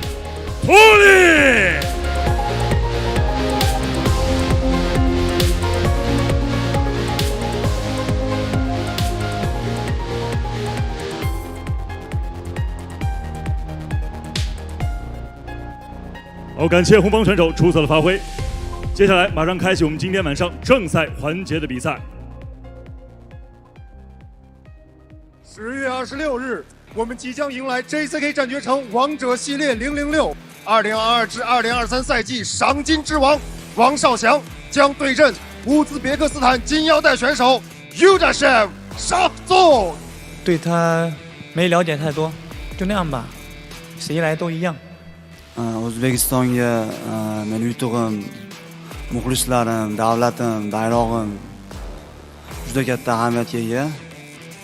Inshaalloh hammasini bo'lib ko'rsataman。现在最想的是不是复仇东帝呢？还是说重量级谁有资格挑战你，你都会应战？我对某个人或者是某个对手并没有太大的执念，我的对手就只有我自己。主场作战对于你来说是一种压力还是一种动力？如果他不是冠军，我根本不会接这个比赛。很高兴你能从国外到中国来跟我对决。我们中国有一句古话，以武会友。我希望这场比赛结束后，我们能成为好朋友。Oktagonda u yoqida do'stimiz, senga omad tilayman. Ya тебе удачи. Xudo xolasa inshaalloh победа。如果被我拿到包围，你就完蛋了。哎呦，说不定我锁你呢，兄弟。可以，欢迎随时锁我。我让他知道什么叫真正的残忍。太可怕了。大话谁都会说，然后场上看嘛，让他体验一下真正冠军的实力。该说的都昨天说过了，然后今天好好恢复，明天给粉丝朋友们带来一场精彩的比赛。您能不能评价一下您的对手 First, for this fight, I know my opponent is very good, have a good wrestling. I have been for 2 years in the Lion Chulabu in Harbin. So for this time, I'm sure I can control this fight. 他说了，对我的这个摔跤啊、摔法就研究了，那还他差一点啊，他把我的那个战略部研究。我相信我俩的这一场比赛肯定是很精彩的，大家要注意看。I will control all of the move. I will be win. 我没有看过他的比赛啊，如何评价他的比赛？ Ну да, я смотрел пару боев соперника. Бьющий хороший ударник, рука тоже хороший поставленный. Ну, бою будем, посмотрим. Так, кто из нас лучше? 将近4个月没比赛，然后这一场比赛就相当于自己感觉又重新回到了笼子里面一样，特别兴奋嘛。那您对拉姆赞的这个首秀 JCK 的首秀是如何点评的？挺好，我喜欢。我其实没什么话对他说，明天好好伺候你一顿。Давай тогда посмотрим завтра, кого накажем.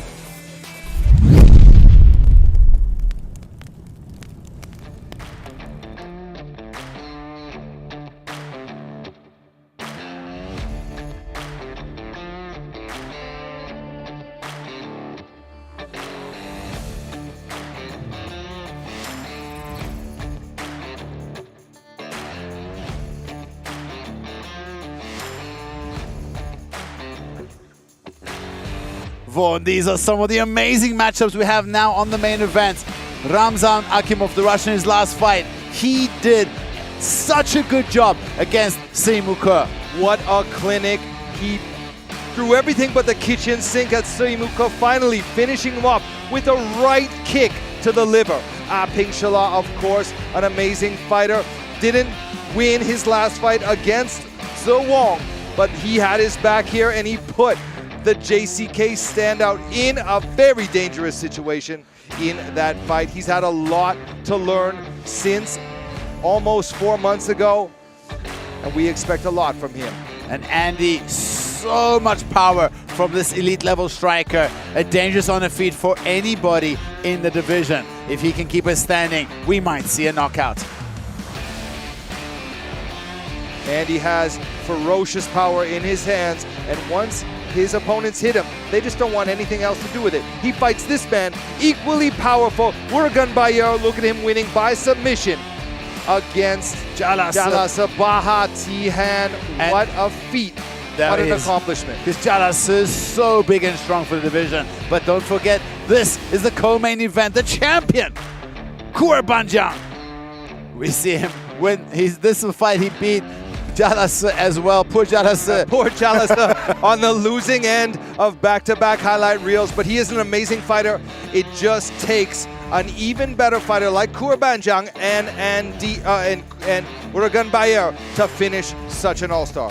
And Sujil Lahu beat, what an upset when he beat Ermuun. Ermuun is such an experienced fighter, so well-rounded, and he lost very badly in the first round, Sujil Lahu, but came back, got the draw, and then in the fourth round, the extra round, in the tournament format, there must be a winner. He ended up winning this fight, which secured him the semi-final position. And JCK welcomes the Uzbek Yosef.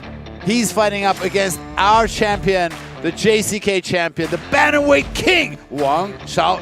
Champ versus champ, that's in the main event, of course. JCK's champion, Wang Sha, the Black Tiger, training at Black Tiger Gym in Beijing with an incredible highlight reel of amazing knockouts and submission wins over the best of the best bantamweights in this region. We can't wait. It's already been a night of exciting fights. Let's kick off this main card. 南方选手弗拉德·班诺夫来自于山东泰安至尊搏击俱乐部，战力出色，曾经获得多个赛事冠军。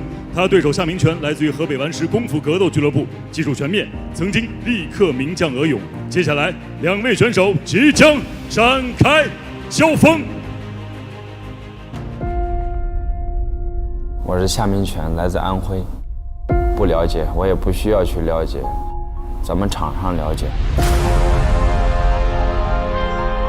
Меня зовут Vlad, я из России, родом из маленького города Якутск. Я боец универсального стиля, я дерусь и в стойке, могу и драться на земле. Я думаю, бой будет упорный, клетка все покажет. Я буду стараться и драться, и бороться, делать все. 我觉得就是因变而变嘛，但是我相信不可能打满3回合，我会终结它。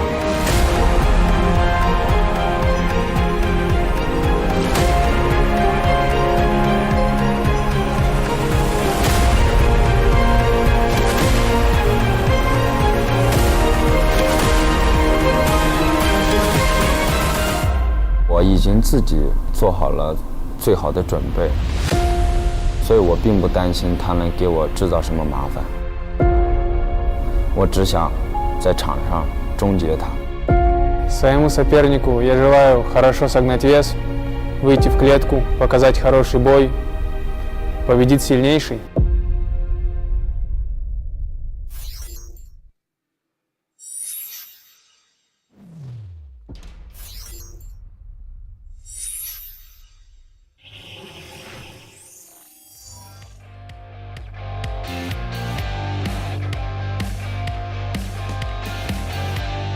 Now the main card kicks off here in a bantamweight clash, making his way to the cage now from the blue corner. We don't know much about this Russian fighter. His team, Supreme Fight Club in Shandong, China, is also not on our radar. We don't even know his full name. Walking out to the blue corner from Russia, it's Vlad. We do know he's 24 years of age, claims to be 13-2. This is Vlad's JCK debut. We've been told Vlad is the 2022 Russian National Military Games hand-to-hand combat champion, the 2023 Kyrgyzstan Open Sanda champion, and the 2024 Open Kyrgyzstan Sanda bronze medalist. Woody, one objective for fighters is to make sure after the fight, win or lose, your opponent never forgets your name. Before that happens, Vlad will need to tell us his full name. What a man of mystery, and that is extremely intimidating. Coming in with this pedigree, military hand-to-hand combat champion, wins in countries like Kyrgyzstan and Sanda. He is a man of mystery living in Shandong in eastern China. We don't know what to expect from this man. Here we go.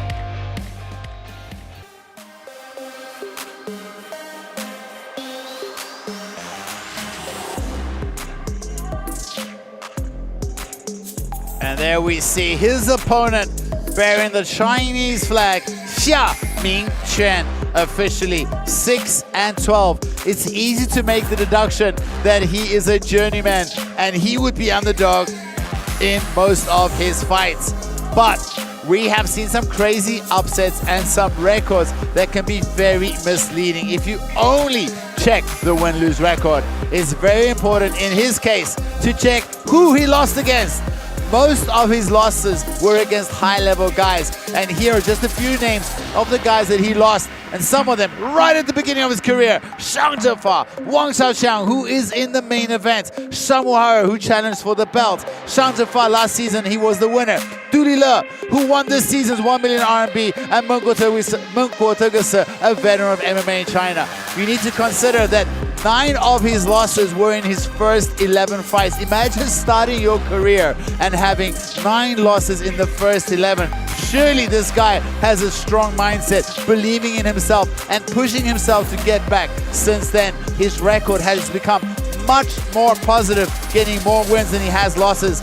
And he is coming off a win, and he wants to make another run to earn his way into the million RMB tournament for next season. He has a tough challenge in front of him tonight, but he is very confident.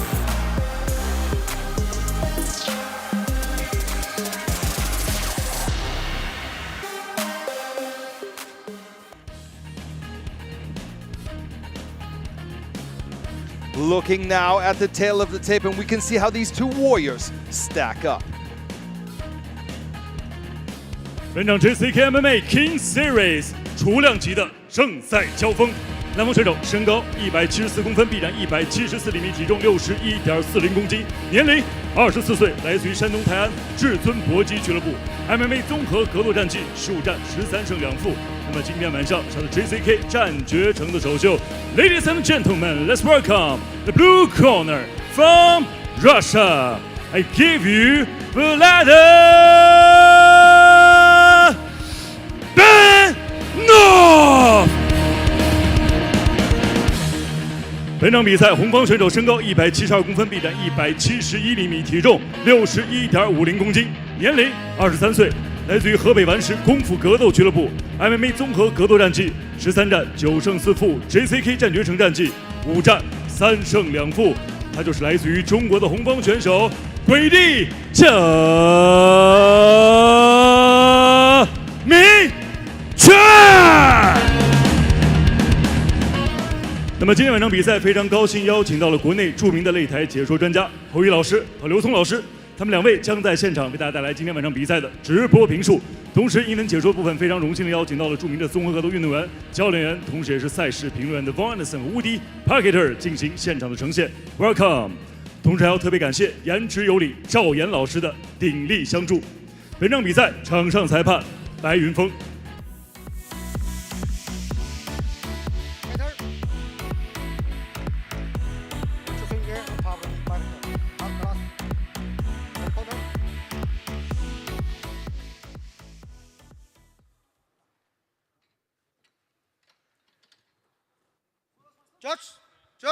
Judge, time. Ready, fight! Vlad in the blue and Xia Mingquan in the red. Mingquan, as is known to his friends. Xia Mingquan spending a lot of time in Beijing working on his jiu-jitsu this past few months, focusing strictly under the tutelage of BJJ black belt Wu Junyi. Vlad is the one who initiates the takedown. This could be a mistake for the Russian fighter. Yeah, and we watched them roll a little bit yesterday after they finished their weigh-ins. They recovered a bit, and then Xia Mingquan went in. I'm telling you, he moves very well. He's got some slick jiu-jitsu. But look at Vlad. He's already wrapping up those legs.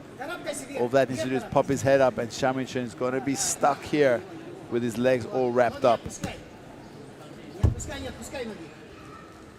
Xia Mingquan is trying to get that leg out. Got nice wrist control.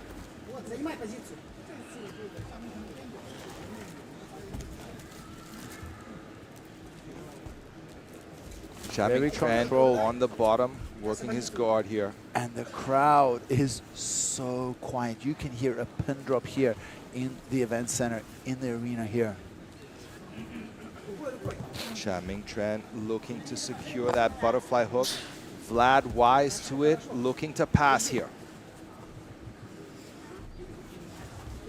Nice pressure and control here from Vlad, but both these guys very competent on the floor, on the mat.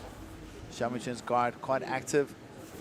Look at how he's feeding that leg. He's got that, and he might be looking for an armbar here, Vaughn. Look at Vlad's right arm.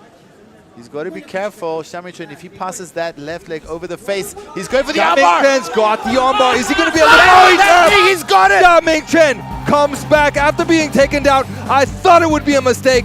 Vlad suffering there from some pain from that armbar. Xia Mingquan has definitely upped his jits in Beijing. Look how happy he is. A fantastic first round submission for Xia Mingquan. Good job, kid.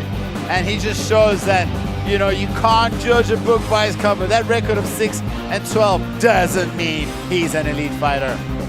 Let's have a look at it again. Right here. All he needs to do is rotate out and pass that leg across the face. And now Vlad is in really big trouble. And you see there, Vlad uses the foot to tap. We see the referee jump in there.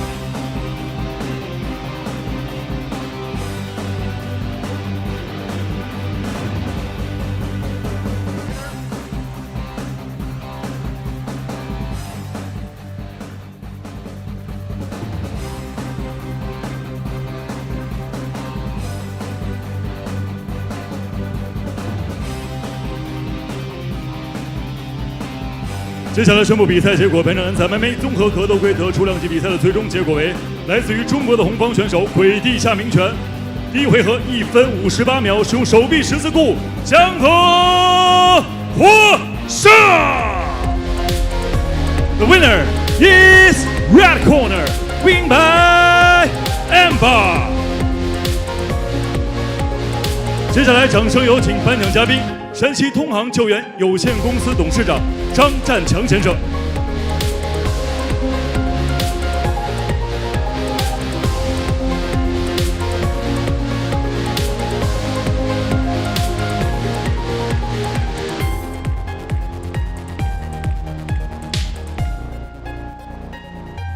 有请颁奖嘉宾同红方选手合影留念。 好，感谢颁奖嘉宾，感谢鬼帝夏明权精彩的发挥。好久不见夏明权，非常精彩的首回合降服。那么，我们已经很久没有在 JCK 的八角笼当中看到你的身影了。这次回归就完成了这次绝杀，和我们分享一下此时此刻你胜利的心情如何？非常的开心。首先，当然感谢我的巴西柔术老师黑带。 吴俊义老师一直在帮助我，然后这2年也是一直在帮助我的地面在不断的升级，所以说我对这场比赛肯定是100%的把握。在这场比赛之前，有没有想过，因为对方拥有非常多的这个冠军的头衔，有没有想过自己能在首回合如此可以说是兵不血刃的降服对手？我有想过打战力，但是对手他非要去抱摔我。 那我肯定就会将计就计。那么，作为我们 JCK 甚至是国内成长起来的年轻一代，你已经和很多知名的选手进行过这样的胜负了。那么，接下来你的职业目标是怎样的？其实我一直想说，当初我在 JCK 走的最后一场比赛就跟王少祥打的，那时候说实话，我是拖着一条受伤的腿跟你打。当然，这次我回来是抱着有目的性的，这2年你把我的腰带好好擦好。 还是属于我的。好的，女士们、先生们，让我们把掌声送给年轻的鬼帝夏明权。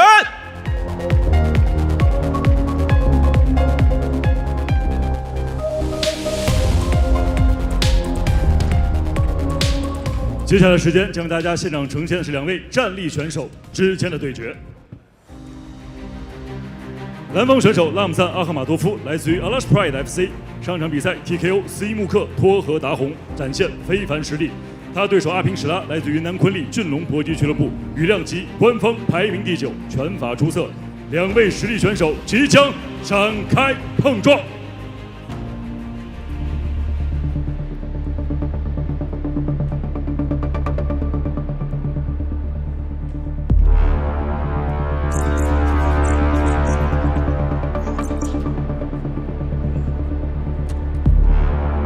我觉得我每一次的准备都挺充分的，这一次更不要说了，更充分。Меня зовут Рамзан Ахматов, я из Чеченской республики, город Гудермес. Занимаюсь ММА уже давно. Подготовка прошла очень хорошо и в борьбе, и в стойке. Готов очень на все 100, иншаллах. Будем показывать очень зрелищный бой. Короче, я готов на все 100. 拉姆赞他是一个打击系选手 ，KO 率是高达60%以上。那么他的打法呢也是极具耐心，下法非常坚硬，基本没有太多的缠斗的技巧。Showtime！ 对，但是盘腿把自己放在了背后裸脚的位置，会有裸脚的位置，裸脚的位置。我觉得打国外的人更让自己兴奋吧，这样子可以让自己在国内学到的东西更好的去展示出去。转身接拳，起到效果，应该是有效，有效，起到效果。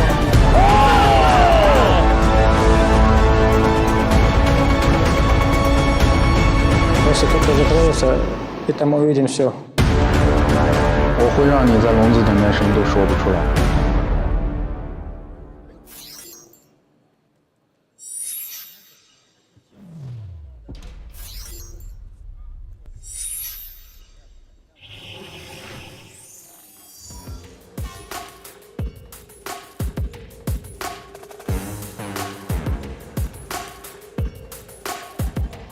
It's time now for a featherweight clash, making his return to the JCK cage. It's Russia's Ramzan Akmatov. 30 years of age, Akmatov is back after a dominant win over Suimuka last month, officially 6-3, riding a 6-fight win streak. His last 3 wins have all been second-round finishes. He's training at Wrestling Heavy Tohu Fight Club in Guangdong province right now, and he is absolutely terrifying in all aspects of the MMA game. We saw a well-rounded performance last month in his JCK debut, which ended with a devastating liver kick TKO from the right leg, no less. Aping Shala, his opponent tonight, is a great fighter, but the odds makers likely have Akmatov as the favorite going into this match. Very calm, very composed, mature, and very confident as always. Ramzan Akmatov making his second appearance here in JCK. This guy is so smooth, so calm. You know, it looks, the first time we met him, we even thought, did this guy even wake up? But once the bell rings and the fight starts, prepare yourself for some lightning speed action and non-stop pressure. This guy doesn't stop. When the action begins, he is a volume fighter, pressuring his opponents and very, very fast. He also is dangerous on the ground. We've watched some of his old fights before. Wherever the fight goes, he looks to finish. We know what he's good at. What is he bad at, Woody? That's what we don't know. Well, let's see.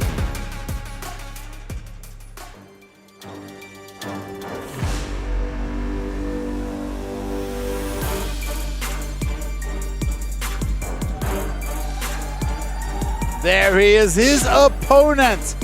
This young fighter is officially 7-4 and is a fan favorite and exciting to watch. His last time out was a huge disappointment where he had a bad showing and also got badly injured against Wang, breaking his nose pretty badly. He still bears the scar on his face from that fight. But in that fight, he almost submitted Wang with a one-arm rear naked choke. I phoned him earlier this week and we talked about the last fight and how he feels about this fight coming up He said it didn't go his way, but he learns a lot from that loss, and he's very excited. And he wants to test. He wanted this fight. He wanted to welcome the Russian to JCK. He's looking forward to fight another striker who wants to stand and walks forward. He believes that he has what it takes, and he can look to the Russian to test himself and up his game and leave the cage not only a better fighter, but the winner coming out of this battle. One of the coolest kids you'll meet. His whole team, very mature. You know, they've improved their wrestling takedown defense. They've improved so many facets about their game from that team. But it is their power that we need to watch out for. Kwanli Jonglong is a real grassroots fight club that learns as they grow, and they're doing a tremendous job. The city they train at, Kunming, in southwest China, is at elevation, and all of the fighters, of course, including Shala, have unbelievable stamina. Yeah, man, they just improved so fast. But don't forget the power everybody in that team has in their hands, especially Shala. This kid has devastating power in his hands.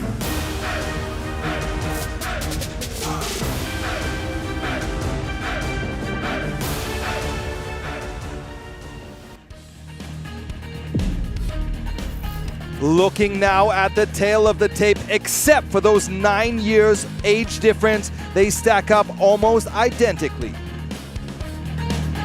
本场 JCK MMA King Series 羽量级的正赛争夺，南方选手身高175公分，臂展179厘米，体重66.40公斤，年龄30岁，来自于 Pride FC。MMA 综合格斗战绩9战6胜3负 ，JCK 战决胜战绩1战1胜。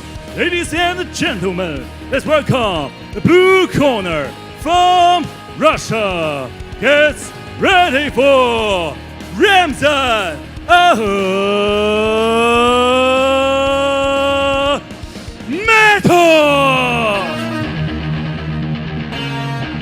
本场比赛，红方选手身高174公分，臂展178厘米，体重66.40公斤，年龄21岁，来自于云南昆力俊龙搏击俱乐部。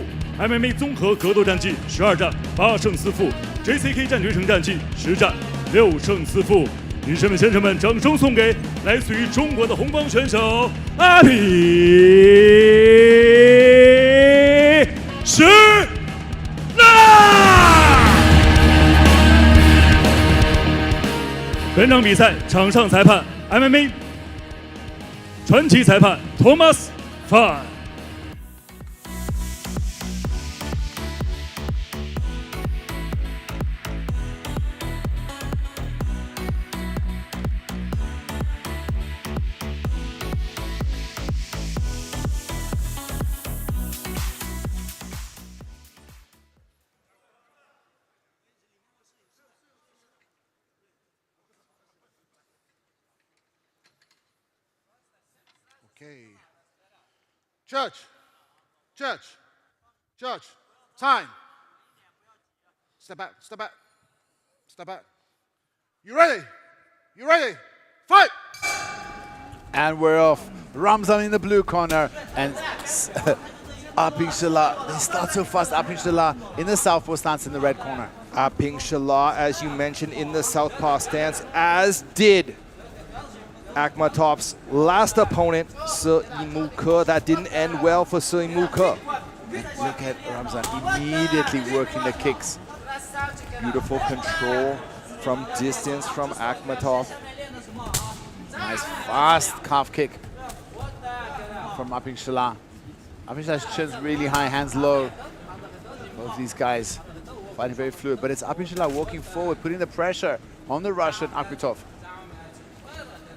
Akmatov doing a fantastic job of firing from the retreat.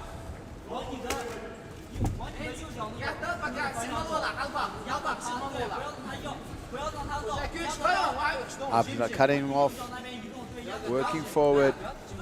Akmatov, as I mentioned earlier, riding a 6-fight win streak. He's 6-3. Beautiful high kick there from the Russian Akmatov.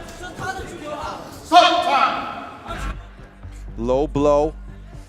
Referee Thomas Fan calling for injury time. Okay? Neutral corner. Okay, that's a low blow. Okay, keep it up, all right? First one.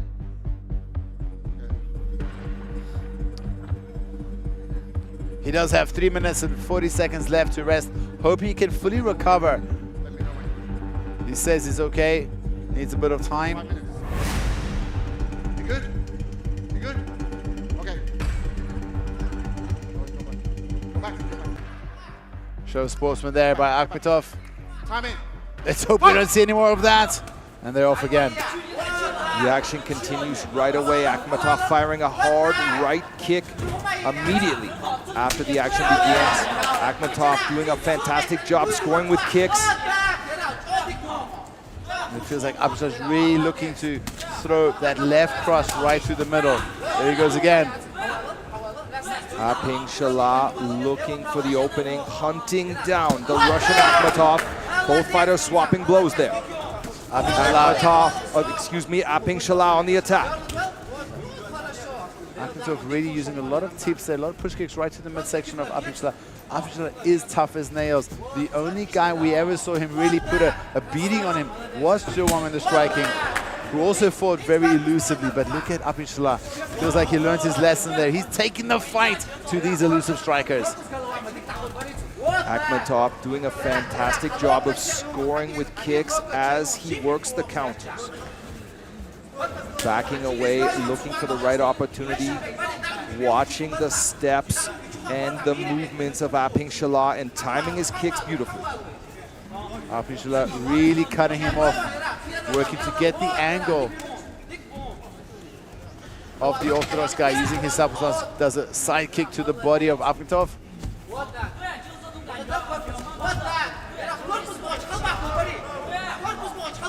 Aing Shala staying light on his feet. There's a head kick from Akmatov. Big punch thrown by Aing Shala.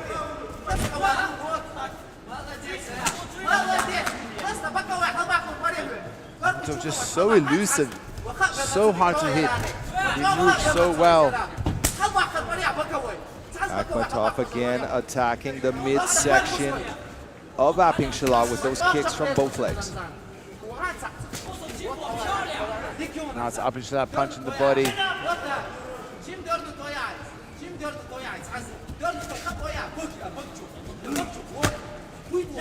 Keeping that hand up, nice knee to the midsection.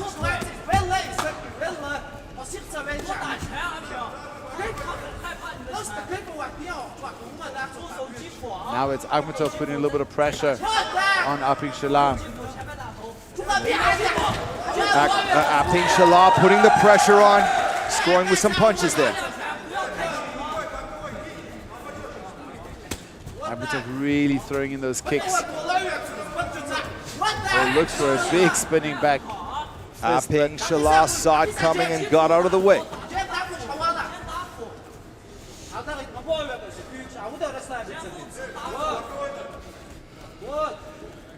Doesn't look like anybody's looking for any takedowns so far.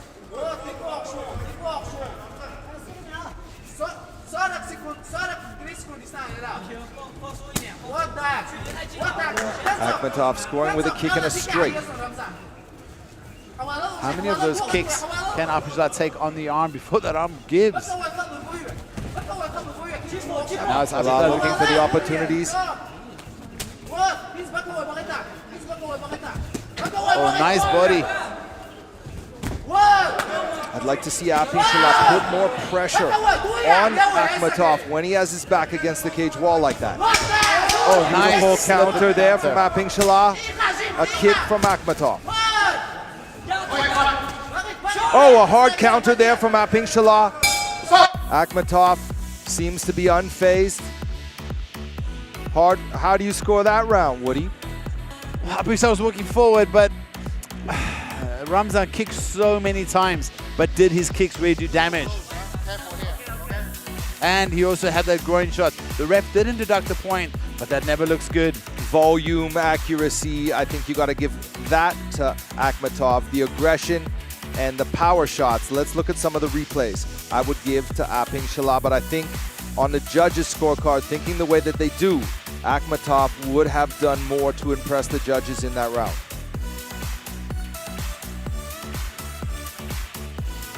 In fact, I thought that spinning back fist missed. In fact, no, that was not. He threw it twice. Okay. One of them he threw so fast, but Aping Shala reacted and ducked underneath. So quick, lightning reflexes from Aping Shala.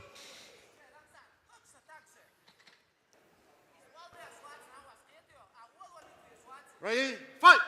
The last 3 of Akmatov's fights have ended in victory in this, the second round. Let's see if he can keep that second round win streak going.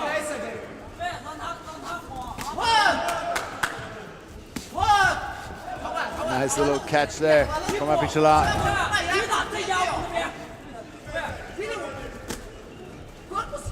After doing really good keeping that hands up. Oh, now Aping Shala putting pressure on. Definitely working the body. I see a trend here, Woody, and at kicking range, Akmatov has the control. When it gets into the punching range and perhaps even the clinch here, Aping Shala seems to do better. Aping Shala dumps Akmatov, but Akmatov jumps back up, hitting off the hands there. Got to think that Aping Shala, once they break, he's going to be throwing punches. Akmatov throwing a hard straight there. There's a Sanda side kick from Aping Shala. Nice little jab there as well. Still early in this second round, but I do believe that Aping Shala is doing better so far than he did in the first round. Beautiful counter there from Aping Shala. Oh, beautiful combination with a cross and a spinning back fist from Akmatov. Aping Shala really working into the body. Nice calf kick as well there. But those kicks, how many of those kicks can Aping Shala eat? A flurry there from Aping Shala, level changing and looking for the takedown. Ramzan gives the back a little bit here. And we've seen wrestling from this team and surprise wrestling from this team. So is Aping Shala, oh, nice little short punch to the head. But Ramzan's so fast, the moment Aping Shala went to hit him, he spun out. Oh, nice beautiful body shot there from Aping Shala. A much different fight than Akmatov's last performance here in JCK. Aping Shala he's definitely not won the fight yet, but he's done a lot better than Simuka did so far in the fight against Akmatov. Yeah, Aping Shala, what I feel he's doing, his pressure is just not allowing Ramzan to play his beautiful, elusive game and volume game. He's making the fight tough and dirty. Oh, beautiful shot there from Akmatov. Another level change from Aping Shala, looking for the takedown. And he gets it. Can he keep him down? Looking to sink his hooks in and control the back. Akmatov back to his feet.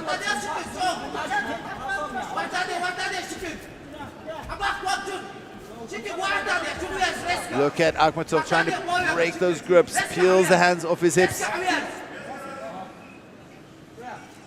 Holds the wrist of Aping Shala, but Aping Shala still got that pressure. Look at him pushing up Akmatov up against the cage.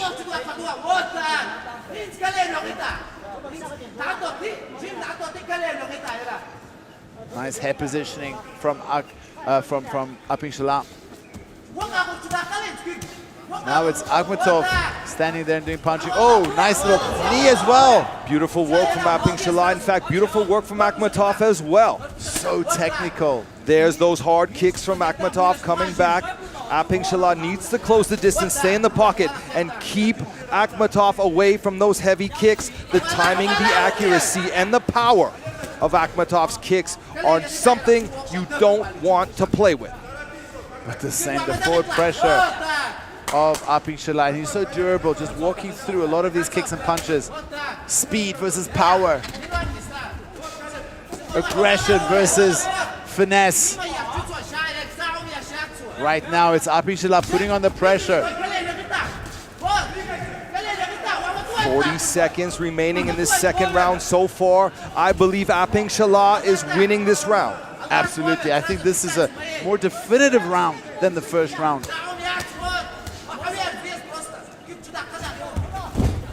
Shala looking to wrestle Akmatov to the ground. Putting the pressure back on him. Goes for a body kick himself, and Akmatov pushing through, kicking, trying to create space to work those kick and long range strikes where Akmatov is so comfortable. Nice cross from Shala. That's the end of the second round. We'll have a short rest. It could be 1 round apiece, Woody. Yeah, I would say it's 1 round apiece. Definitely the second round goes to Shala in my books. I believe so too. This is not how...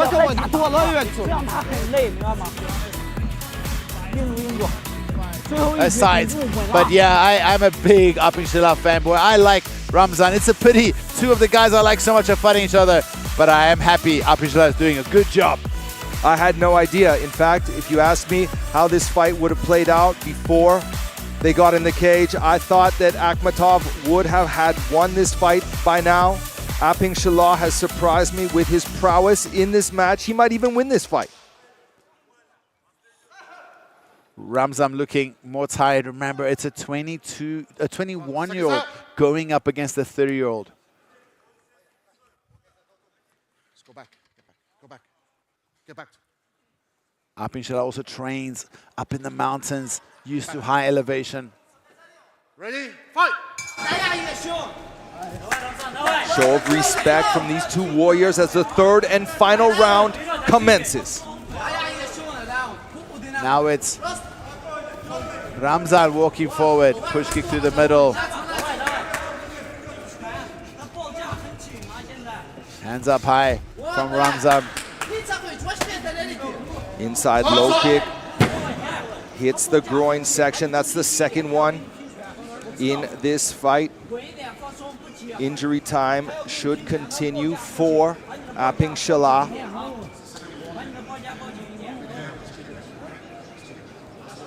A warning from Thomas Fan, the referee, to Akmatov.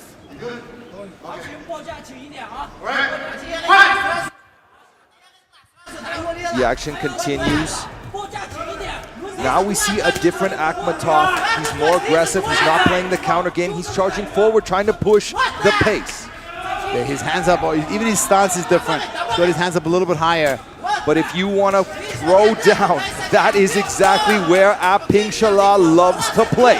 And here is Shala on the attack. A counter from Akmatov, a spinning back fist falls short. Nice change of level there.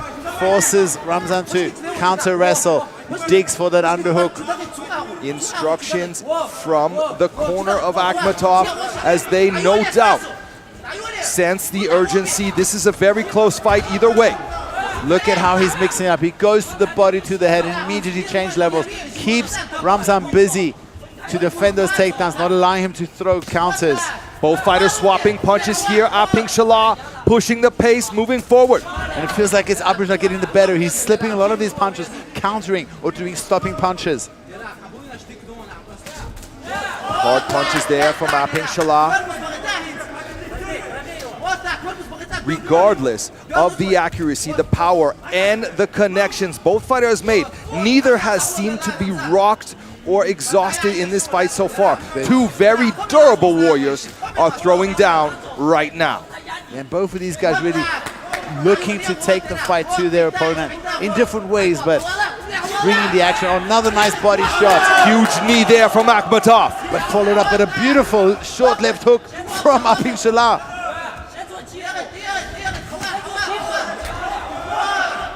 Pressed up against the cage wall. Shala looking to score. Is he going to look for the takedown, as he has several times in this fight? Mixing it up really well. Akmatov slides out to the side. They disengage. Southpaw Shala presses forward. Hard punches now from Shala. Slips and misses. Ramzan throwing first. A lot of body kicks, knees as well from Ramzan. 2 minutes, just over 2 minutes remaining in this fight. Do not count Akmatov out. I do believe that Aping Shala is up on the scorecards, but beautiful punches. Akmatov is such a dangerous fighter that doesn't really know losing well. Expect him to do something crazy and come back hunting for the win.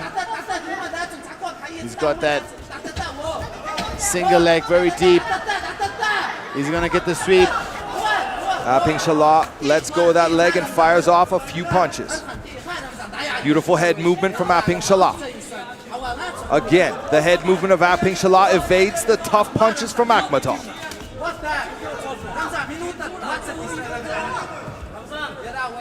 1 minute, 20 seconds left. Akmatov firing that spinning back fist again. If that connects on the jaw, it's gonna be lights out for Aping Shala.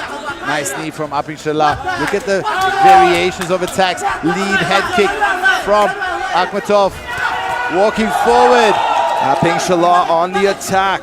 The crowd getting behind the local Aping Shala. Oh, Akmatov spits out his mouthpiece. Referee Thomas Fan calling a stop to the action so that Akmatov can put his mouthpiece back in his mouth. Both fighters engage in the center of the cage. Akmatov threatens a guillotine there. They disengage. Akmatov scoring with straight punches. Yeah, he landed a knee there, glancing knee and a straight. Oh, spinning back fist is getting closer and closer to finding the chin of Aping Shala. The clock is running down. 23 seconds remaining in this fight. Who wants it more? Both these guys digging deep. What a fight!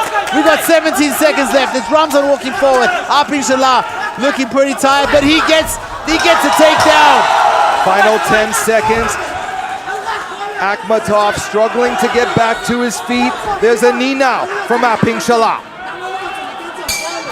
We'll go to the judges' scorecard. Action-packed from the opening bell to the final bell. Let's see who won this fight. Woody, who do you got? I got Aping Shala, or at least in my heart I got him, but yeah, I got Aping Shala. What a fight. We said this might be the best fight of the card. We still have a few to go, but damn, was that an entertaining fight or not? Well, I do believe that Akmatov did more in the first round. Aping Shala probably won rounds 2 and 3. Let's hear what the experts have to say in just a second. Let's look at the action from this fight overall.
接下来宣布比赛结果。本场男子 MMA 综合格斗规则与量级比赛的最终裁定结果如下：1号裁判28比29 ，Judge number 1 28 to 29。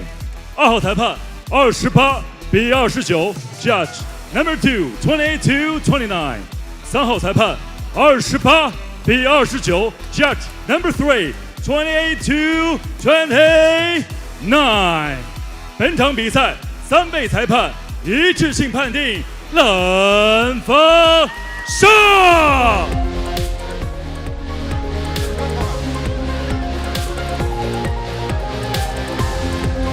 For the winner, by unanimous decision. decision, win by point, presenting Russia, the blue corner, Ramzan Akmatov.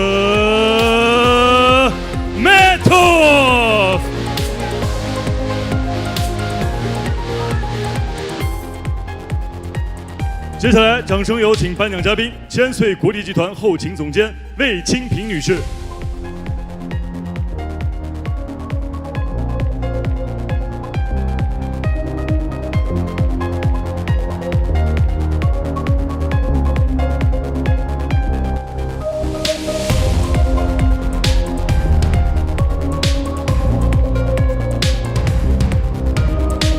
好，感谢颁奖嘉宾，感谢双方选手 ，Ramzan， 请留步。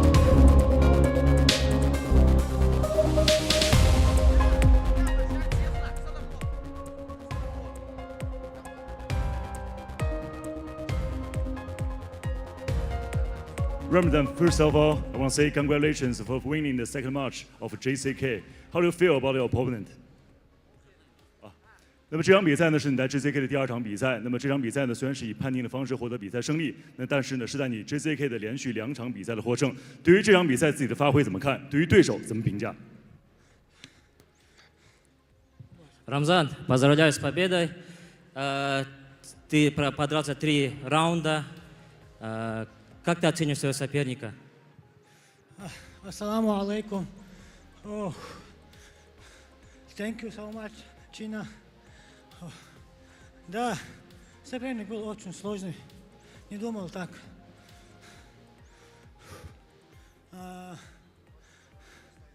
Да, очень хороший достоинство.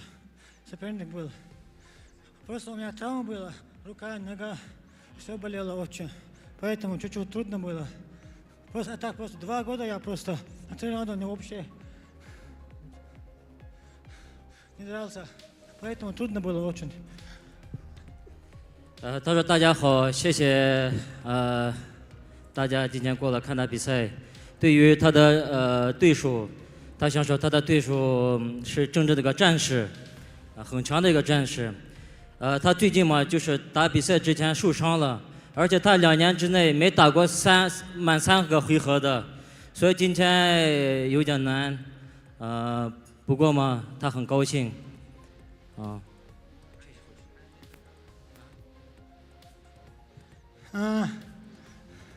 Наверное, это сейчас мой соперник, это 9 номер, даже я хочу топ любого. Я готов в конце декабря я. 他说现在RP Shala是排名第9嘛，他说前面的排名从8到10他都随时可以打。他想如果12月底可以的话，他有做好准备。Хотел, спасибо очень. Директор где? Мистер Ли. Thank you, Mr. Lee. Thank you so much. 他想这边表示对我们李总表示感谢，对他的支持。女士们、先生们，掌声送给拉姆赞阿赫马托夫。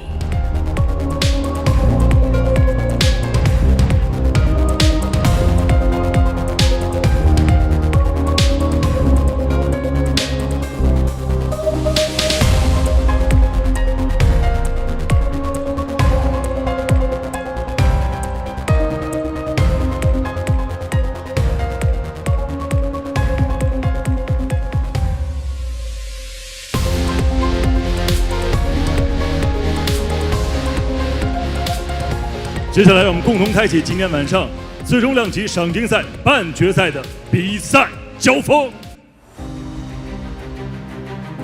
蓝方选手安迪来自于哈尔滨龙云综合格斗俱乐部，最终量级官方排名第9，目前 JCK 战决胜战绩4战3胜。他的对手Urgenbayar来自于天津任永胜俱乐部，在 JCK 战决成6战3胜3负，拳腿极具杀伤力。接下来，2位选手将争夺次中量级赏金赛的决赛席位。2虎人Urgenbayar。 07年开始走进这个专业队，我15年开始练 MMA，将近快18年的职业和这个专业运动生涯，还在继续。The bull,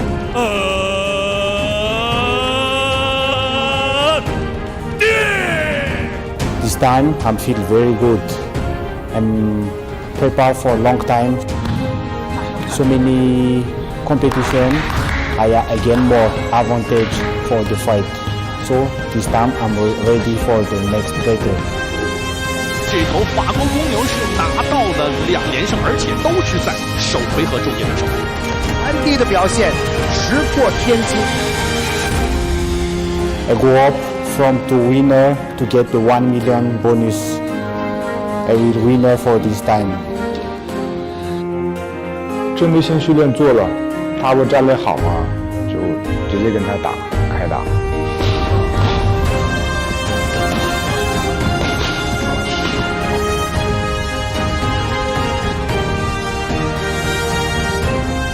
忍者脚，忍者脚，有没有接坏了？Urgenbayar，降服Wang Sha。Here we go. Now it is time for the welterweight semi-final A as Andy Mahere from France, the Bull, makes his way to the blue corner, training now in Harbin at Longyun MMA Club. Andy, the well-known striker. Everyone here at JCK knows who he is. Very well known for his intimidating power in his strikes. Finally, in his most recent match, winning a decision, proving he can last the full 15 if needed. He's up against equally powerful Urgenbayar tonight. Call me psychic, but I just don't see this one going the distance. I sense strongly someone is getting put to sleep in this fight tonight. Andy has struggled on the ground in his fight. Urgenbayar may agree that taking this fight to the ground is the safest way to fight Andy. However, Andy may have other plans. He may choose to keep this fight standing, and just because Urgenbayar gets the takedown does not mean it's in the bag for the Inner Mongolian opponent. Andy, stoic, calm, focused throughout fight week.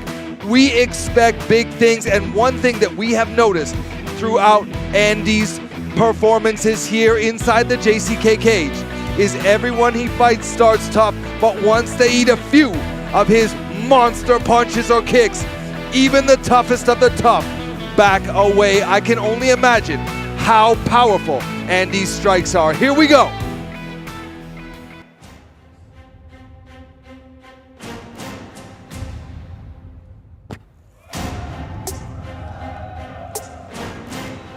And there we see his opponent out of the red corner, Urgenbayar. The 35-year-old is a veteran of MMA, officially 11-8. He's a formidable opponent for any welterweight out there. He has a very strong Sanda background, but in his last fight, he took out the huge welterweight Jalasi Bahatihan with a submission win. His striking is very methodical and extremely heavy, but we must respect the speed and power of Andy. The question is he going to test his striking with Andy?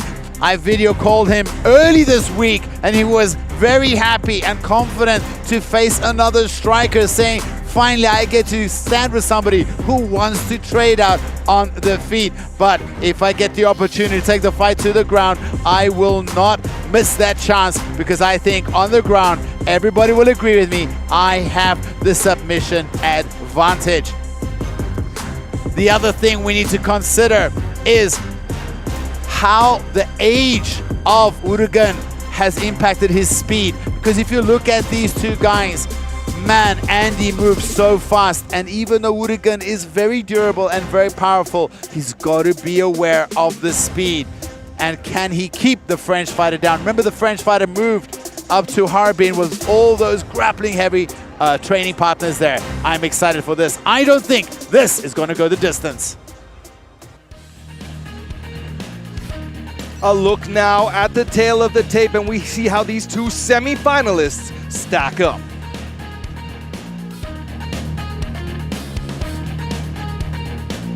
本场 JCK MMA 次重量级赏金赛的比赛争夺，蓝锋选手身高180公分，臂展189厘米，体重76.50公斤，年龄33岁，来自于哈尔滨龙源综合格斗俱乐部。MMA 综合格斗战绩6战4胜2负 ，JCK 战决胜战绩4战3胜1负。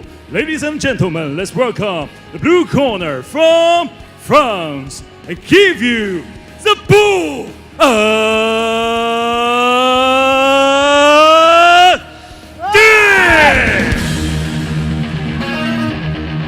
本场比赛，红方选手身高181公分，臂展190厘米，体重76.70公斤，年龄35岁，来自于天津任永胜俱乐部。MMA 综合格斗战绩21战14胜7负 ，JCK 战决胜战绩6战3胜3负。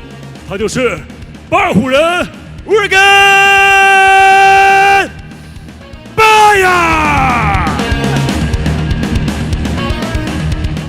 本场比赛场上裁判王金刚。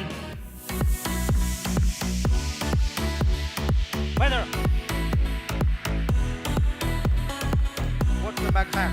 Watch your finger. Watch your block. Okay? Touch back. Good luck.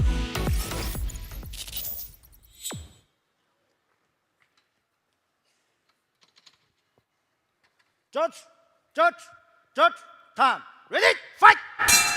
Andy in the blue corner, Urgen in the red. Andy immediately goes for an inside kick that's checked by Urgen. Hands up high, push kicks thrown by Urgen. Urgenbayar on the attack. Heavy hands. See, that's what I'm talking about. You see, as soon as Andy... Oh! He counters him!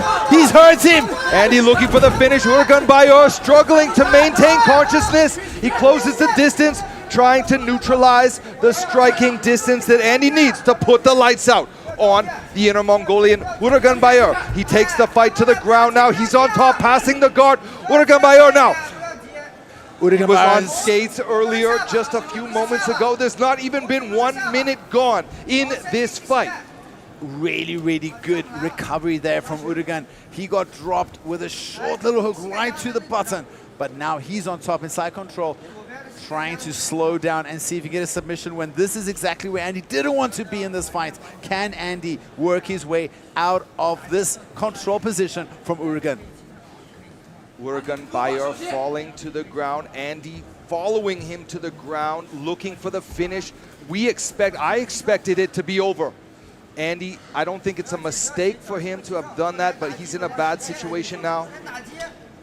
Could have maybe chosen, I guess in hindsight it's always clear, but I think he could have chosen a better attempt. On the ground, Urgenbayar must have the advantage. Look now, even a rocked Urgenbayar is able to control Andy here on the ground. He's doing really good here. Side control, has that deep underhook with the left arm, controlling Andy. And we know Andy isn't a very experienced grappler. He has made the move to train with good grapplers, but it's striking that he's really good at. And Urgen has, I believe he's a blue belt or purple belt. It's a purple belt now, training in Tianjin.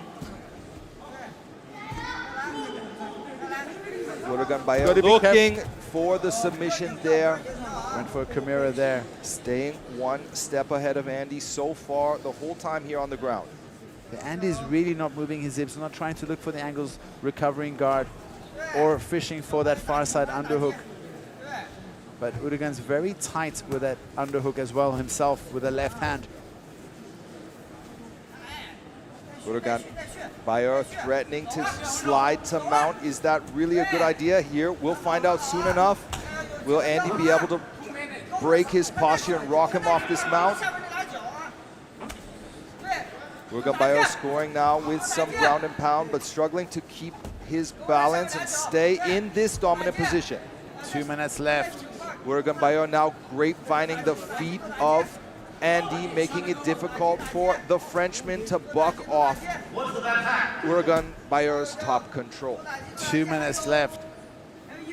This is exactly where Urgen can look to finish a cinch in a submission.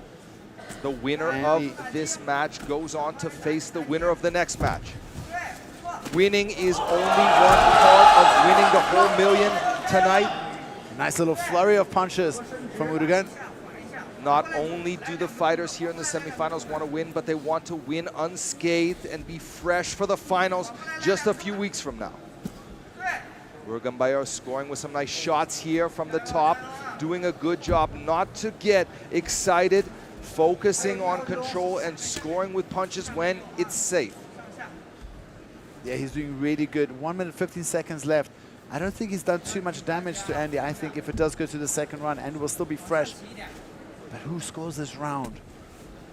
Oh, he's looking for an Americano group here, but very difficult to finish it from this position. But look at the back.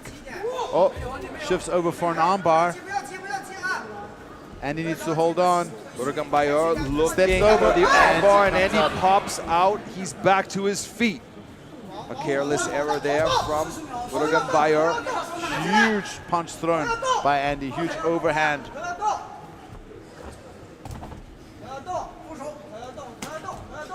Nice little push kick there. Urgenbayar shooting for a takedown. Andy wrapping up the whizzer here. Doing a good job of defending. A knee now from Urgenbayar, and second one.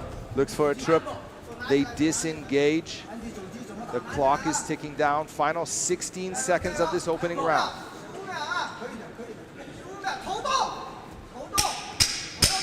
Referee, corner of Urgen telling him to push the pace. Look at Andy just waiting to snipe there. And we'll see a second round. Who do you give that round to? You know, I know you're probably going to say Urgenbayar, but I think the referees will also agree with that call. But I think he's lucky to not get. Yeah, I think Andy. 你刚才他那个前摆挂着你，因为头要动，所以他前摆，他在打摆拳的时候，直接就下抢了，你晃着他点。 Let's look at some of the highlights. There's Andy clipping him with that right hand. We missed the takedown there in the highlights, but here is Andy swarming, looking for the finish. This is about the only punches that Urgen, but he didn't really land too many. Yeah, control definitely goes to Urgen for most of the round, but... Second song.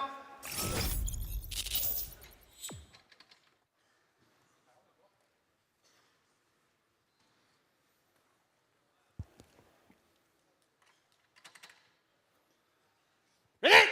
Fight! Second round. Push kicks from Urgen. Nice heavy low kick. Another heavy low kick there. Urgen scoring there twice with low kicks.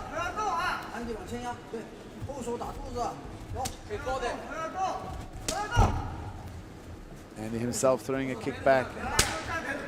Inside kick from Urgen. Andy backing himself against the cage wall. I don't understand why he's not rotating out more.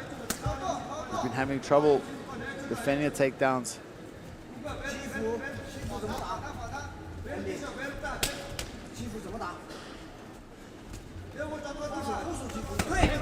Beautiful hook there from Andy. Urgen coming back with a short hook of his own. And he steps back, does a low kick as he moves out. Both these guys have been doing striking for so long. You would imagine that their thighs are pretty stuffy. Look, he goes for that same short little left hook as Urgen comes in. But Urgen's got a nice underhook with his left hand, putting Andy's back, pressuring up against the cage wall. Andy needs to circle out. I feel like every time he waits for the wrestlers,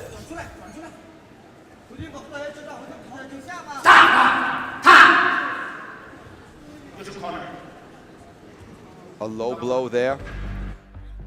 Urgenbayar has 5 minutes to recover from injury time. Was it? No, I think he stops from his blood on the face.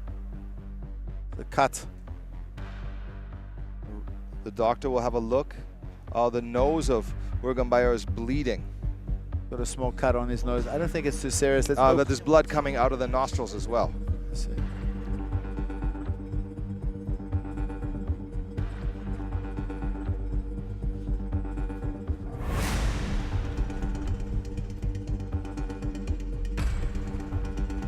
Early here in this second round, Urgenbayar, the doctor can stop the bleeding momentarily, but as soon as his nose gets hit with any action, it will start bleeding again. He needs to be careful.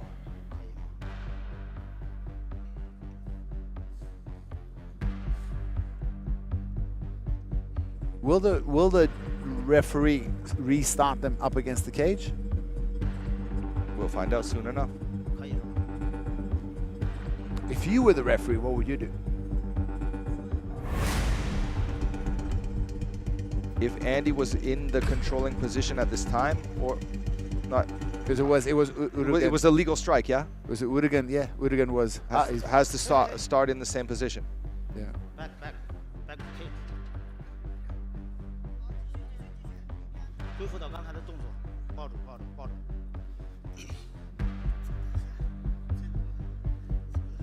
Okay.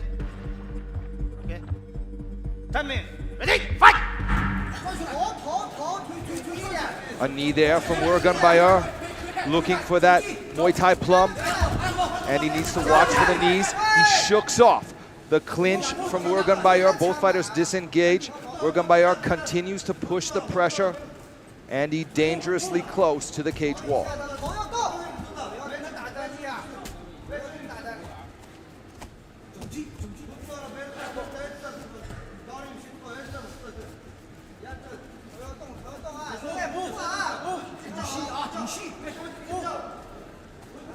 Now Andy's moving. In my opinion, he should be moving more. Urgen trying to get him closer to the cage wall there. Another big hook. Urgenbayar throwing that left kick to the midsection, hunting that liver. Both fighters swapping kicks there.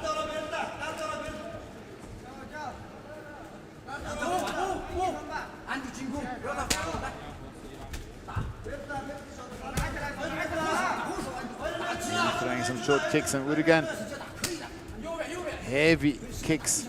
Man, Urgen's low kicks are nothing to be scoffed at. You can hear the thudding. How heavy they are. It's so quiet here. So nerve-wracking. Any punch could end the fight. We all see how much power these two titans have. Short jab there from Urgenbayar, answered with a kick from Andy. Urgenbayar looking to close the distance. The blood is flowing from his nose now. He dropped his head really low, almost like a headbutt, but into the chest as if he went for a takedown. Nice oblique kick from Andy.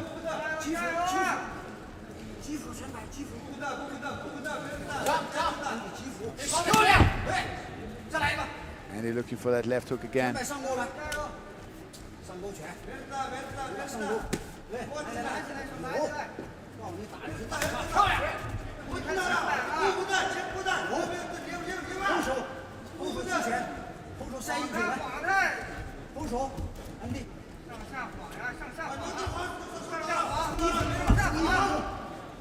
Both these guys really respecting the power and the danger of their opponents.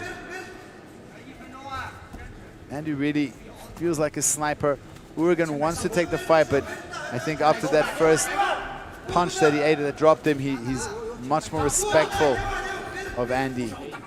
Throwing long punches, keeping his chin far away from the French fighter. Now the referee forces them to work a little bit. And he likes to throw that push kick, that tip kick, pointing his toes right in the midsection of his opponent. Urgen fighting very tall. He's lucky he can fight really, really tall because he's not that scared of Andy doing a takedown on him. Very Muay Thai-esque stance of himself, standing tall, a lot of straight kicks, not worrying too much about Andy trying to pick a leg and running down the pipe. Oh, huge left hand thrown by Andy, but Urgen ducked out the way. Who wins that round? Well, damage-wise, I think Andy wins because of the blood and the doctor intervention there with Urgenbayar. Not much happening in the second round there. Just everybody sitting on the edge of their seats, but nothing much happening. Feel the tension, but not too exciting. Well, one round apiece in my book. I don't know if everyone agrees with me, but let's look at some of the replays. One round apiece? I thought you gave the first round to Andy because he dropped him. Oh, I'm sorry. Yeah, 2 rounds to none on my squad. I don't know if the referees or the judges will agree with me, but that's how I see it. Yeah, the judges have gone different to what we would have said tonight so far. So. Seconds up.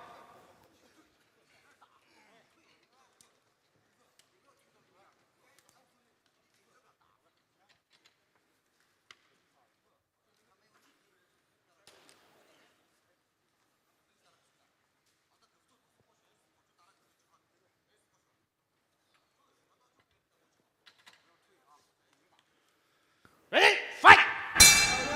Third and final round begins. Both fighters take the center of the cage. A low stance from Andy.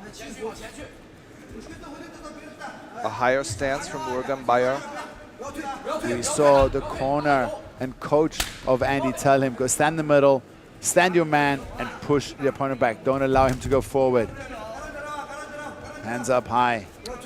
Dare I criticize the strategy of Urgenbayar here? I think it was obvious in the first round that on the ground he is the more dominant fighter. Why, oh why, is he not thinking to take this fight to the ground? I think he's just scared of the power of Andy. Like he doesn't feel the good timing. He's worried about a knee maybe coming up, but surely he should throw a flow of punches and follow up with a takedown, especially since Andy likes to put his back against the cage so often.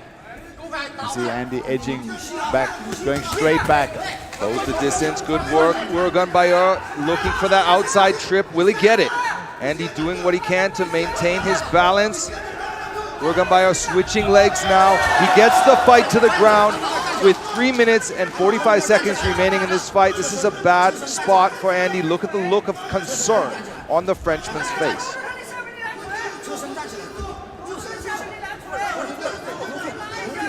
We hear the corner. We hear the corner of Urgen. Durile shouting at him. Durile, this season's million RMB winner, shouting to his hometown boy what to do.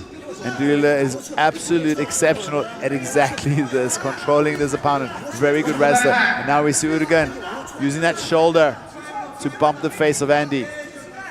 Andy flattened on his back in his own corner. The experience of MMA legend Jang Long-Yun there, cornering his fighter, Andy. Andy does speak a bit of Chinese, but I don't know how fluent his Chinese is, and his coach definitely doesn't speak much English. We've talked to him many times. How much information can he share in the heat of battle? Urgenbayar looking to advance his position.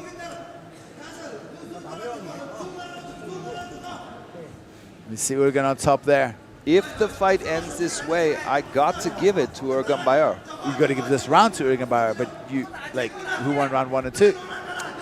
Well, I gave round 1 and 2 to Andy, but I don't think the referees judged the same way I would.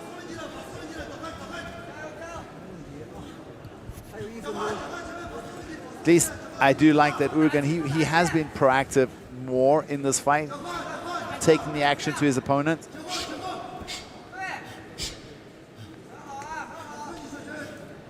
I'd like to see a little bit more action. Urgenbayar, especially with referee Wang Sha in the cage, he is not one to allow for stalling, and he will stand this up if Urgenbayar doesn't get to work quickly.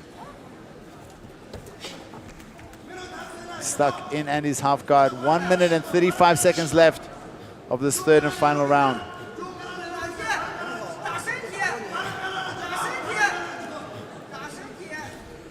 Frantic calls from Urgenbayar's corner. Dulila screaming advice in their native tongue, the Mongolian language.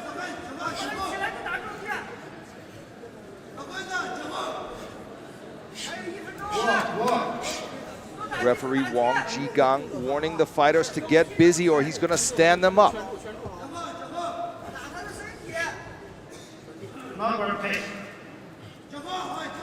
I thought for a moment he's going to stand them up, telling him not to grab the cage.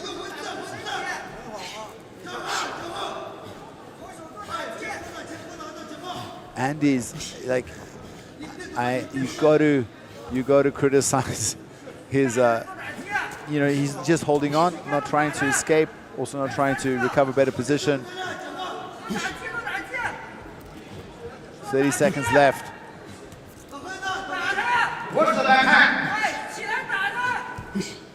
Urgenbayar peppering with short forearms there. Seems to be content to just ride out the final less than 20 seconds now, hoping to win a decision.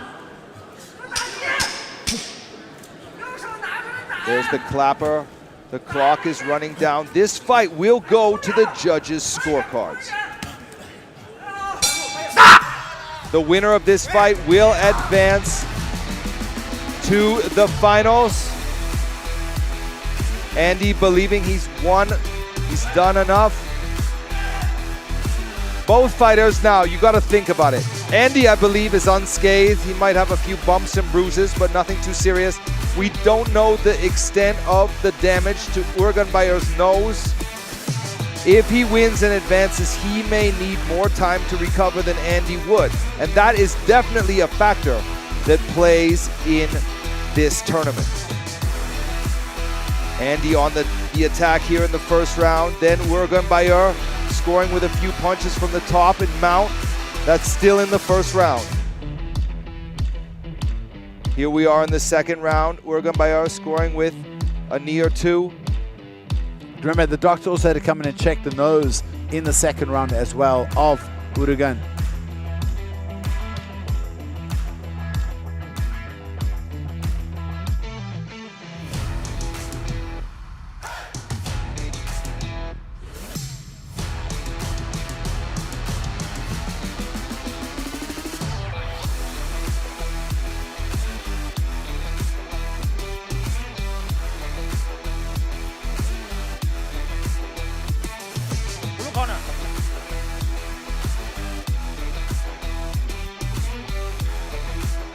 接下来宣布比赛结果，本场男子 MMA 综合格斗规则次中量级赏金赛半决赛的最终裁定结果如下：1号裁判29比28 ，Judge Number 1 29-28；2号裁判29比28 ，Judge Number 2 29-28；3号裁判29比28 ，Judge Number 3 29-28。本场比赛3位裁判一致性判定红方胜。For the winner, by unanimous decision, win by point, presenting China, the red corner, Urgenbayar。接下来，掌声有请颁奖嘉宾太原老庙黄金人民南路店总经理黄国卫先生，有请。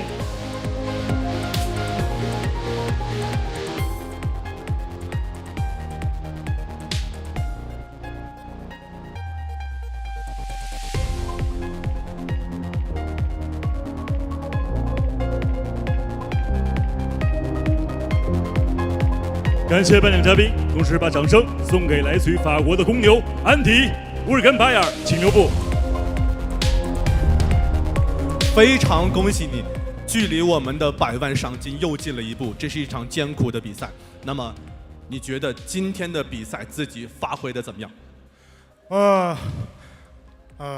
其实想象的，我本来说的第一回合拿下，安迪呢，你特别棒。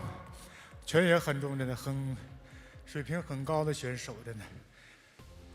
那么我们知道，其实你距离上一场比赛，这个间隔的时间会有一点长。那么所以说这个比赛中间的间隔时间会不会对你的比赛状态造成一些影响？有一定的影响，所以就是这一场比赛比较打得慢，拉满3回合，挺好。这一次打3回合很不错，正好是锻炼一下，准备好下一场比赛。那么我们知道接下来还有一场半决赛，那么2位对手我们知道色季拉胡和库尔班江，那相对来讲你希望能够和谁在总决赛当中相遇？我预测色季拉胡他会上来，然后跟我打到决赛，这是我想的。好的，恭喜你拿下这场比赛。那么我们也希望接下来你在决赛当中能够有更好的表现。对，谢谢大家，谢谢 JCK，谢谢我们俱乐部任永生，Senbati хатны Монголчуудаа холбоотлооны тамирчин Urgenbayar байна. Тэгээ та нарыгаа үргэлж дэмжиж сэтгэлээр тэтгэж явдагд баярлалаа. За дараагийн уралдаанд дахиж уулзлаа. За баяртай. 女士们、先生们，再次把掌声送给草原勇士巴尔虎人Urgenbayar。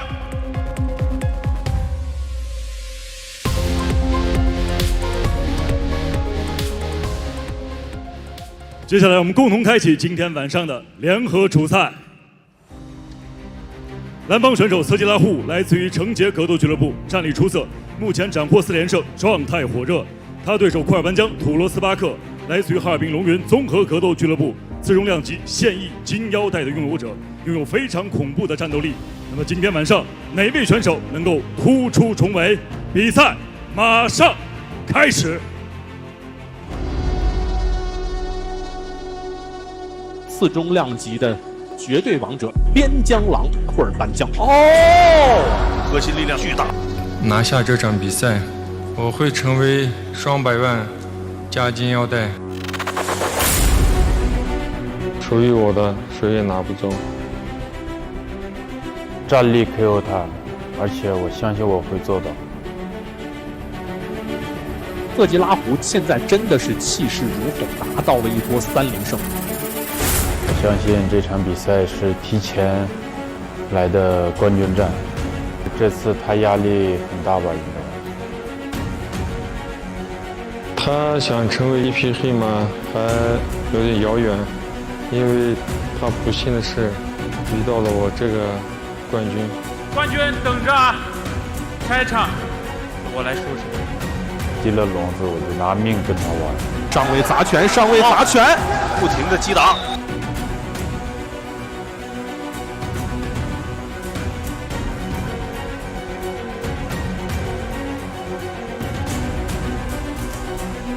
库尔班江最后以背后裸脚结束了本场比赛。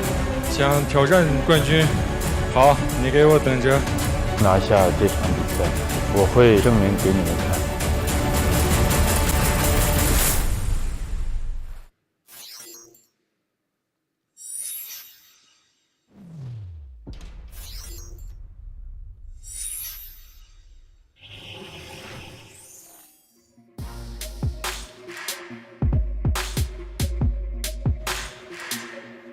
Here we go. Now it's time for semi-final B of our welterweight tournament. Making his way to the cage now from the blue corner, it's Sujil Lahu, hailing from Tongliao in the province of Inner Mongolia.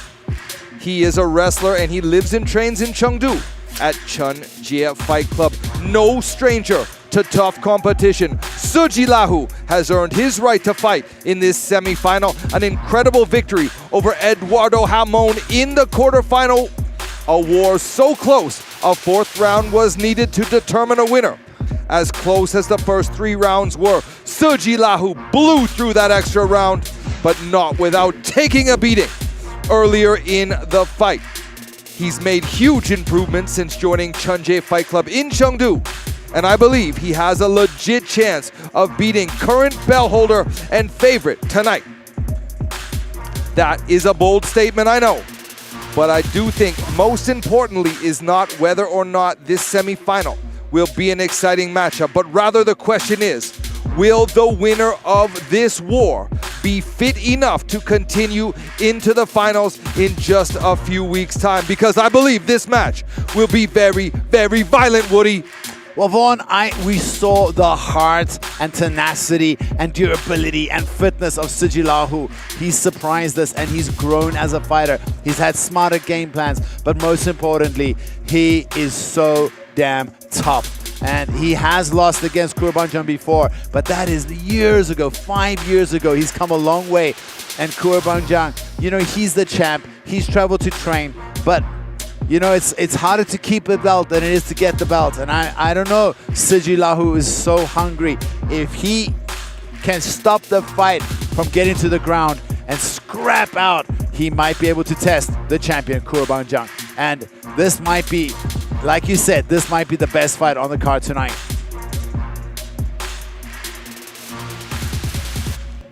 Sujil Lahu focusing now as he gets ready for the most important fight of his career so far.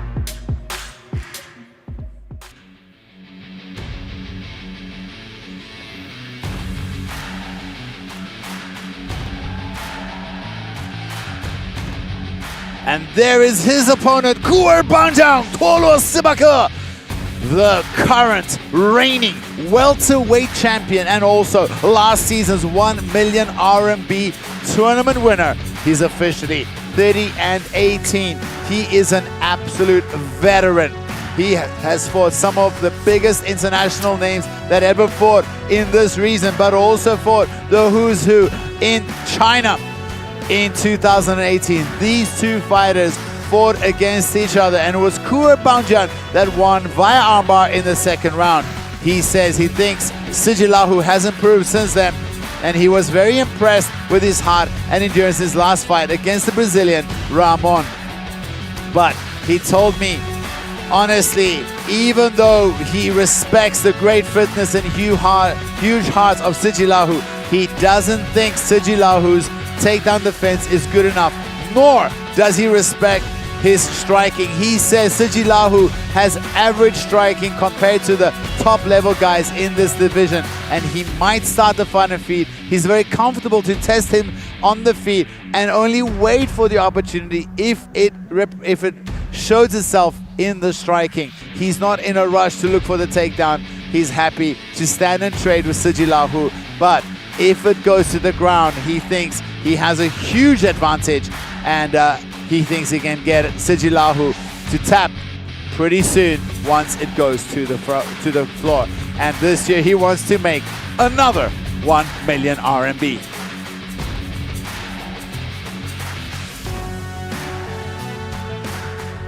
How many times has Kurbanjan won the 1 million RMB here at JCK? He's been in the finals a few times. He's won the million once or twice. No, I think just once. Yeah, just once. Just once. He's made it to the finals 3 times. Won once. And I got to tell you, a lot of people put him as the favorite, and rightfully so. But I'll make a bold statement and I say that Sujil Lahu has a legit chance of winning.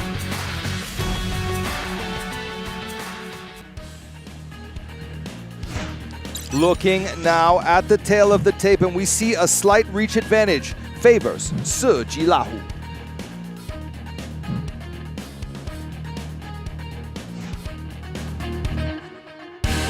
本场 JCK MMA 次重量级赏金赛半决赛的比赛争夺，同样是我们今天晚上的联合主赛。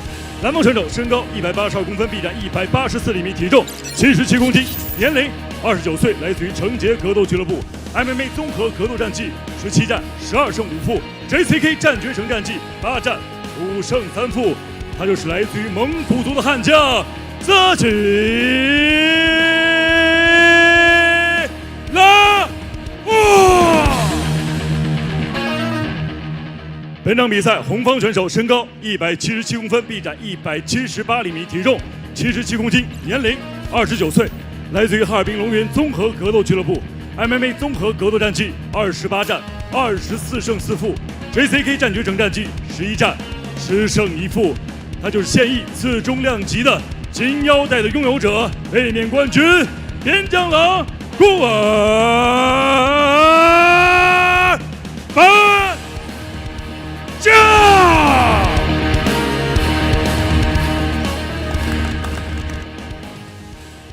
本场比赛场上裁判王飞。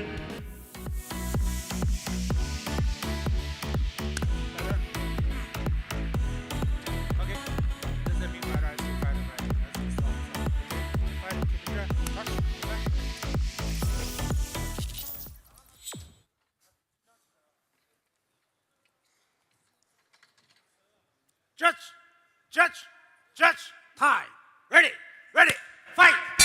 Sujil Lahu in the blue and Urgenbayar in the red. Sujil Lahu comes in with a big jab overhand.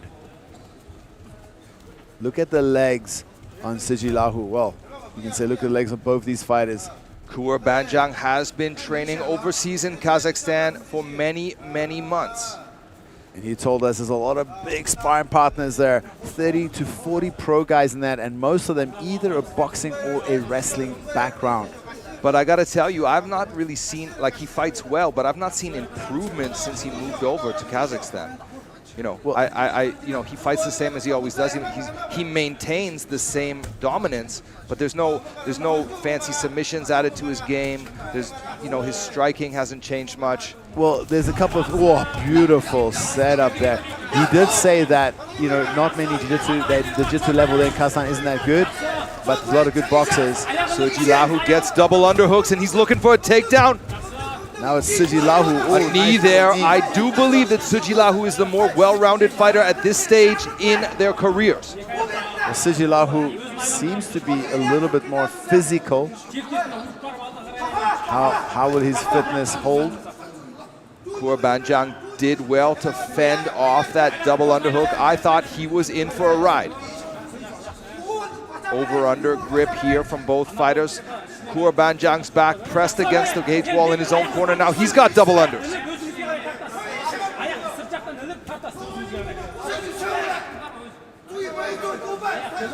I think what matters most is if this fight gets to the ground, who ends up on top? Absolutely. Sujil Lahu will be doing ground and pound for days. And Urgenbayar, I believe, will be looking for submissions. Now it's Urgenbayar. He's got that gut wrench. Weaves the leg through.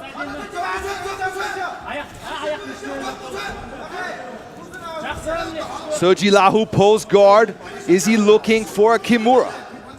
Yeah, but I think the hands are still connected with Urgenbayar. Very hard to work the submission. But now is the time for Sujil Lahu to be patient. As soon as Urgenbayar starts punching, he opens that grip and the submission opportunity presents itself. Yeah, now his hands are not connected anymore. He's keeping his knee on the outside of his hand. But Sujil Lahu, if he kicks his knee and plucks, he might be able to get this Kimura.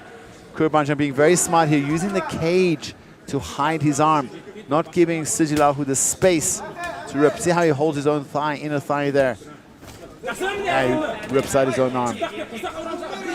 Urgenbayar controlling with tight top pressure. Sujil Lahu sitting up, being very active, looking for a way out of this bad situation.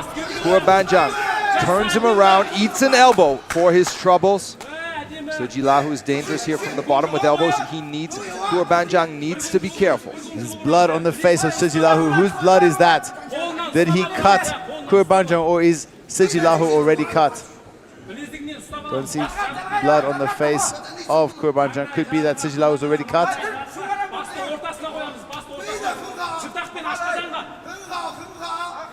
Sujil Lahu trying to open the guard. Is he looking for a triangle? Look at those nice hip movement from him. Small cut in the middle of the head of Sujil Lahu. This is exactly where Urgenbayar has spent the majority of his MMA career, inside the guard of opponents, controlling and smothering, controlling well and looking to pepper with elbows and short punches from this position. Look at that, looking to drag his elbow across the forearm of Sujil Lahu. Sujil Lahu gets his hips out, but Urgenbayar swarms, looking to keep the pressure. Now he's inside the closed guard of Sujil Lahu. 43 seconds left in the very first round.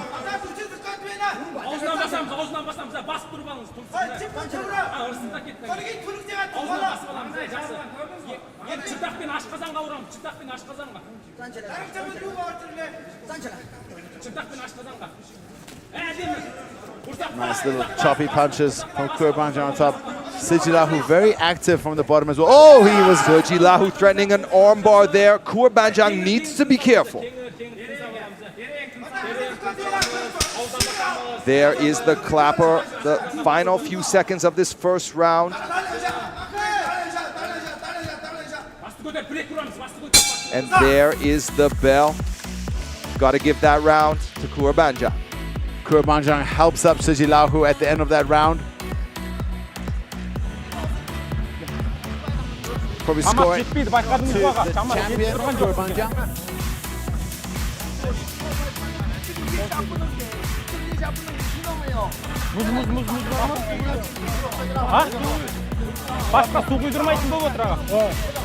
Here's a look at some of that action from the first round.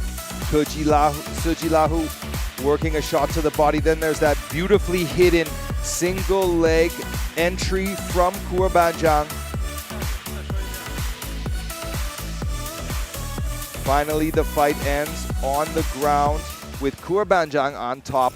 Sujil Lahu suffering a cut to his forehead in that first round exchange.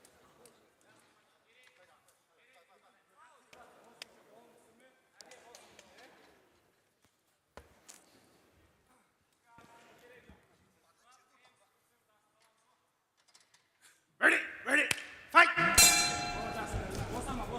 Second round of action begins here in this welterweight semi-final. The winner of this fight goes on to fight Urgenbayar in just a few weeks' time with $1 million RMB on the line. A short right hand land finds his mark. Again, Kurbanjan hiding his takedown entries behind punches beautifully. Sujil Lahu doing what he can to fend off, to pry off these grips and keep the fight standing. Sujil Lahu's got double underhooks here.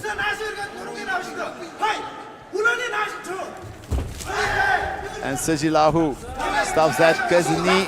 Now he gives underhooks again. Kurbanjan just so tenacious in his wrestling.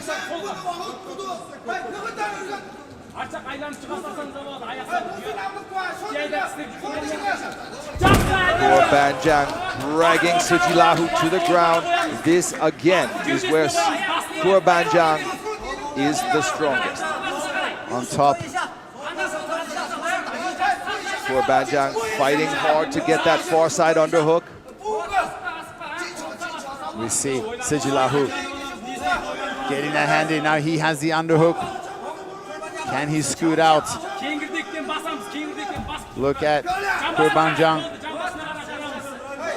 Kurbanjan was great fighting that day really well. Now he's got the underhook again.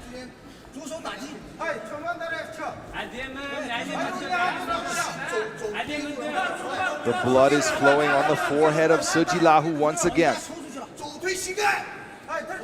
Kurbanjan focusing hard on maintaining control here. He knows and respects the danger Sujil Lahu presents here on the ground and knows that he cannot make any mistakes here in this semi-final bout. Yeah, and Kurbanjan for a moment there, he was starting to set up the arm triangle. Sujil Lahu needs to respect. That's one of Kurbanjan's best submissions. He's very good at those chokes. Submission specialist. Kurbanjan looking to advance and pass this half guard. Looks like he's done it. Now he's in side control. Heavy hips from Kurbanjan.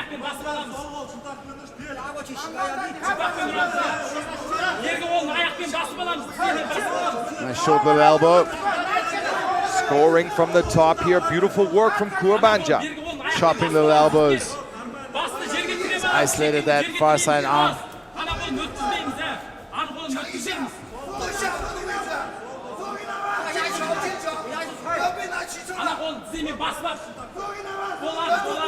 Looking for Kimura.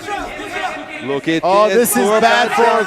This is very bad for Sujil Lahu. Sujil Lahu needs to try and connect his hands. Oh, this is getting worse and worse for Sujil Lahu. He's got to do something big. Sujil Lahu might.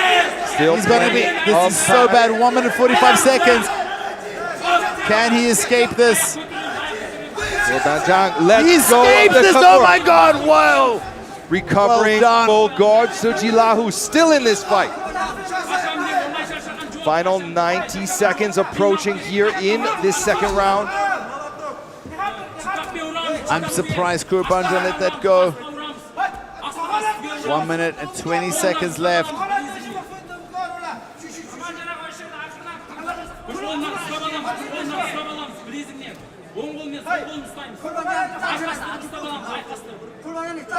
Sujil Lahu starting to push that arm as if he's fishing for a triangle or an armbar.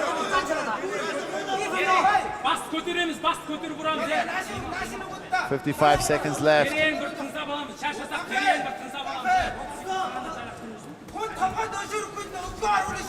Sujil Lahu working from the bottom here, trying to score with punches. He's got to do more than that though if he wants to win this round. The pressure from Kurbanjan. Non-stop, relentless hip pressure. Slipping elbow there.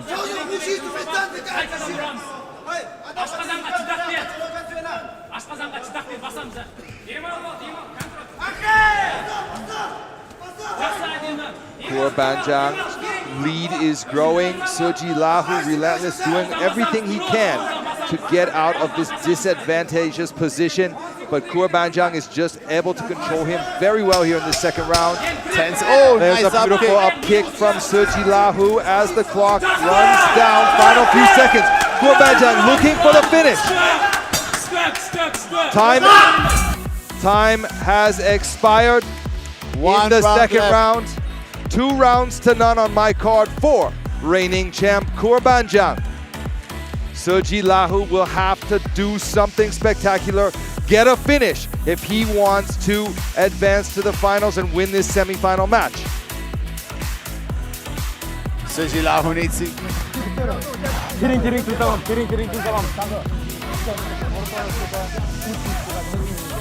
Sujil Lahu dig deep in his last fight. Here's the replay once again. Kurbanjan doing a beautiful job of disguising his shot behind a strike, getting the takedown eventually. And from that point on, it was all Kurbanjan.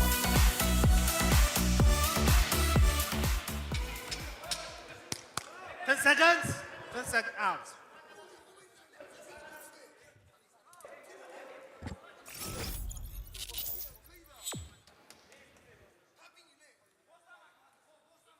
We hear the corner of Sujil Lahu there. Wu Chenjie shouting at him, he's more tired than you. Now's the time, he's more tired than you. Let's see if he can pull the rabbit out the hat. Third and final round. The winner of this fight, as I mentioned earlier, goes on to face Urgenbayar in the final. Jumping knee, just misses. Nice big right hand. Kurbanjan has his hands up high. How long before he shoots in? We did see the knee from Sujil Lahu. He'll probably go for that again.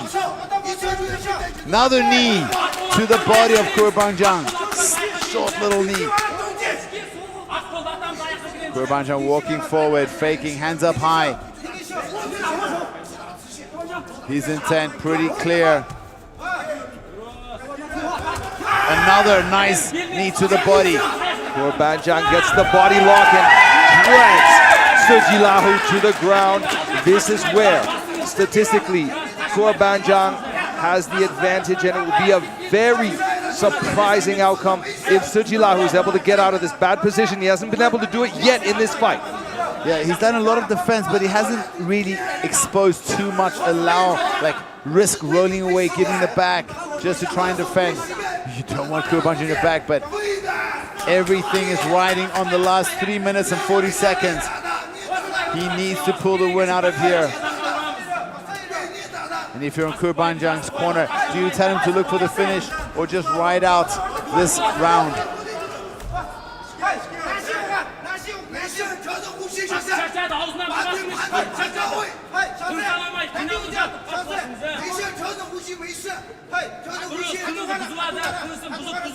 Balls from elbows from the bottom from Sujil Lahu's corner. That could end the fight. Kurbanjan is making it very difficult, compressing his face against the chest of Kurbanjan, leaving no opportunities for the elbows to slide in. Urgenbayar doing such a good job, staying so tight. Short, choppy little hooks to the side of the head of Sujil Lahu. This has got to be frustrating for Sujil Lahu, pressed in a situation where he cannot escape. The clock is ticking, nearing the halfway point here in this third and final round. Urgenbayar getting dangerously close to winning this fight and advancing to the finals, where he gets his third or fourth shot at that $1 million RMB grand prize. There's a nice elbow from Sujil Lahu from the bottom.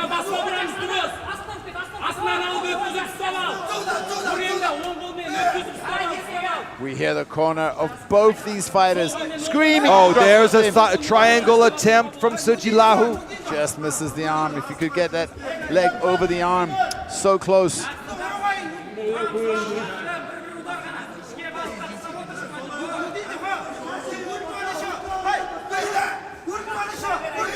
Such good control from the top from Urgenbayar. The clock continues to tick now. 1 minute and 45 seconds remaining in this fight. Sujil Lahu, you can see the grimace on his face. He's doing everything he can to pry himself out of this bottom position. Urgenbayar looking up at the clock. He must be exhausted too. There we go, big scramble. There's a kick. That looked illegal, that knee, but nonetheless, Sujil Lahu got away with it. Goes for a triangle, but Urgenbayar slides back into the guard.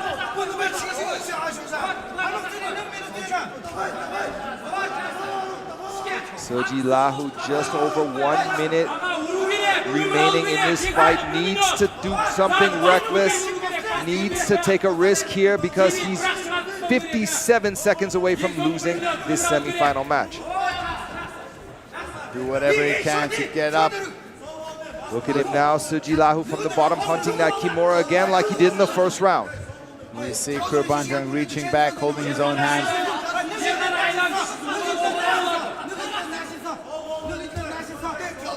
Those hands are connected. It's very difficult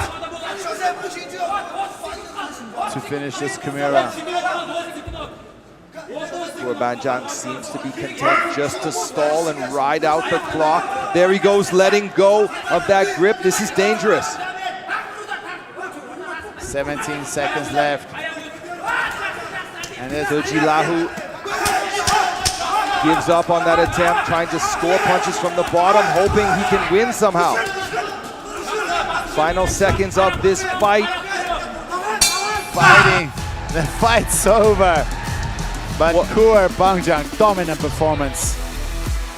I think, I gotta be honest, I was cheering for Sujil Lahu, but I gotta admit, Urgenbayar did a better job, and you can expect him to score 30-27 on the judges' scorecard. I believe that's how this fight will be judged. We'll find out. We've got to be careful, Vaughn. We've had a few times wrong tonight. We might jinx him. But what a performance by the king, the welterweight king, Urgenbayar. Here's a look at the highlights from the whole fight. Earlier in the first round, Urgenbayar with that first beautifully hidden takedown attempt that led to a grounding of Sujil Lahu. And once the fight gets to the ground, as hard as Sujil Lahu was trying, Urgenbayar was able to maintain top control. Just such fluid wrestling and amazing control inside his opponent's closed guards.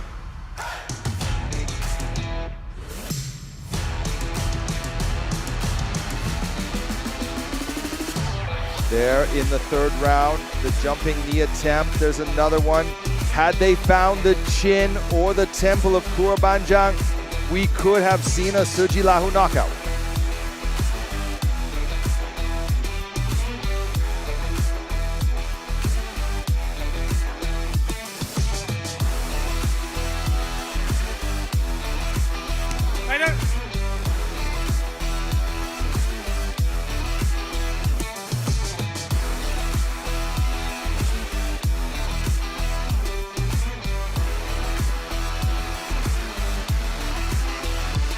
接下来宣布比赛结果，本场男子 MMA 综合格斗规则4中量级赏金赛半决赛的最终裁定结果如下：1号裁判30比27 ，Judge Number 1 32-27；2号裁判30比27 ，Judge Number 2 32-27；3号裁判30比27 ，Judge Number 3 32-27。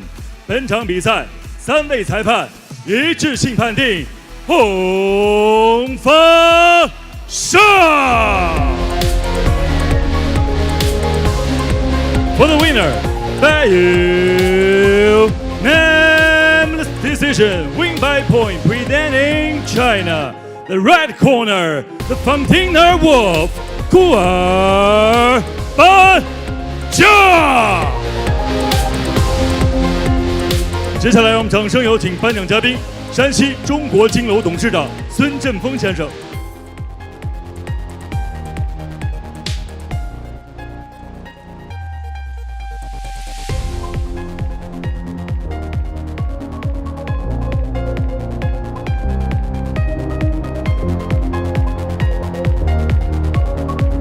有请颁奖嘉宾同红蓝双方选手共同合影留念。感谢颁奖嘉宾，感谢双方选手，库尔班江，请留步。同时感谢色季拉胡的出色表现，谢谢。库尔班江，首先恭喜你获得了这场比赛胜利。那么这场比赛呢，是你进入到赏金赛决赛前的最重要一场比赛。那么对于这场比赛的获胜，有什么想说的？首先就是非常感谢我的团队，龙云格斗，我的老师江龙云老师，然后感谢这个一直在陪在我身边的兄弟们，还有感谢那个哈萨克斯坦的，我说个汉语吧，哈萨克语，Сақтемдағы ағайдар, Дәулет ағай, Асқат ағай, Берік ағай, Дидар ағай, рахмет сіздерге. Сақтемдағы жігіттер, бәрдеріңізге рахмет. Сіздердің арқаларыңызда бүгін міне жеңіске жеттік. Сақтем алға, рахмет сіздерге. 那么这场比赛我们看到了大部分的时间是在地面控制结束的。那么这是赛前的针对性的部署，赛前针对色季拉胡他的身高臂展方面的优势，包括他的站立方面的优势，针对的他这样的特点，然后做出了这样的战术性的部署吗？粉丝朋友们，对不起，我又骗你们了。其实，对色季拉胡的战力进步的很不错。如果这是决赛的话，我肯定会跟他拼一下战力，但是我还有很重要的任务必须晋级，所以为了保证，为了无伤拿下比赛，所以执行了这个地面战术的部署。那么对于这场比赛，相信呢大家和我一样的观感，就是色季拉胡的表现非常的出色。那么对于这个对手，这个难缠的对手，你对他有什么样的评价？色季拉胡跟7年前相比进步很大，我以为这次又会是一个终结，没想到顽强地完成了3个回合的比赛，非常不错，继续加油。那么下一场比赛，你的对手也就是本年度次中量级赏金赛的最终决战，还是你的老对手巴尔虎人乌尔根巴雅尔。对于他有什么想说的？巴尔虎人，这是你梦寐以求的比赛，恭喜，咱们决赛见。还有就是后面我很想说，我的一些心里话，前面在新闻发布会的时候我没有说出来，我非常喜欢这个 JCK 这个多元化的风格，然后还有这个我国的少数民族都在努力的展示自己，然后包括我自己也展示我们的民族的服装，穿着民族的服饰，然后这样的话我觉得特别好，对我国的体育发展有很大的帮助，可以成为体育发展的催化剂。然后后面我相信年轻一代的会出来更优秀的选手，到时候就披着5星红旗站在世界之巅。然后其实在中国生活的每一个中国人都知道，中国有56个民族，但真正意义上，很少人知道这个56个民族的是什么样的民族，所以我想说，这里的每一个少数民族运动员都是你们自己民族的一张名片，继续加油。然后还有就是电视之前观看的粉丝朋友们、观众们，不要对这个正在努力的运动员诋毁或者诋毁他的民族。因为我们出了国，我们都是披着五星红旗为国争光的。回到祖国，我们是为了自己的民族，所以多一些支持，少一些诋毁。谢谢你们。那么库尔班江，现在我们看到Urgenbayar就在场边。那么接下来有请Urgenbayar上台和库尔班江进行决赛前的第一次对视。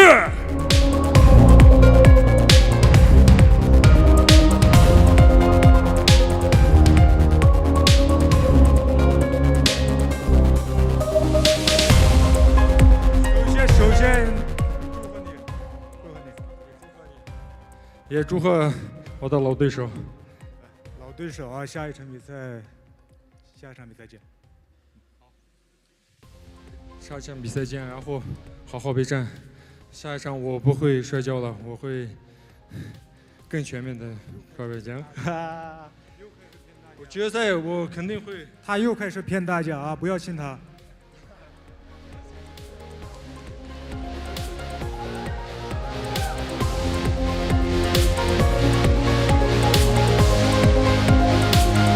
女士们、先生们，掌声送给边疆狼库尔班江巴尔虎人Urgenbayar。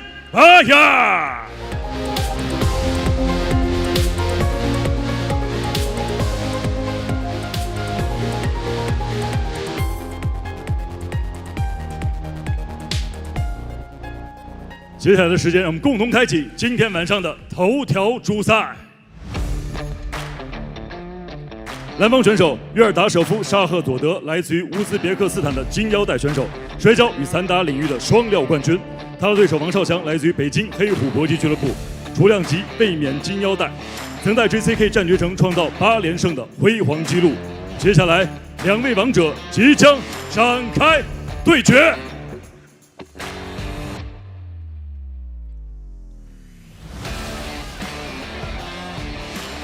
We see backstage as the Uzbek champion Yuldashab Shokhzod warms up, getting ready for this amazing battle of the ages. Yeah, it's really cool to see another organization champion coming to test his mettle, test his steel against the JCK bantamweight champion. And you gotta understand how much JCK respects him as well, giving him a main event slot in his JCK debut. Here we see our JCK bantamweight champion Wang Sha.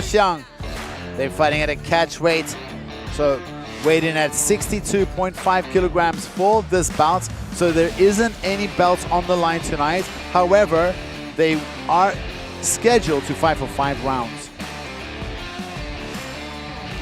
And Wang Sha, there we see he did everything he can to lose weight, making jokes yesterday after weigh-ins at the official weighing ceremonies, saying no hair was left unshaven. He did everything he could to make sure that this fight is going to happen. 3 opponents changed in a very short time for him. Finally, it was the Uzbekistani fighter, the Uzbek Shokhzod, who he's facing tonight. Hard to camp for somebody that you haven't seen over a lot of time, but let's see. 蓝方选手约尔达舍夫沙赫佐德来自于乌兹别克斯坦的金腰带选手，摔跤与散打领域的双料冠军。他的对手王少祥来自于北京黑虎搏击俱乐部，重量级卫冕金腰带的选手，曾在 JCK 战决城创造8连胜的辉煌纪录。接下来，两位王者即将展开对决。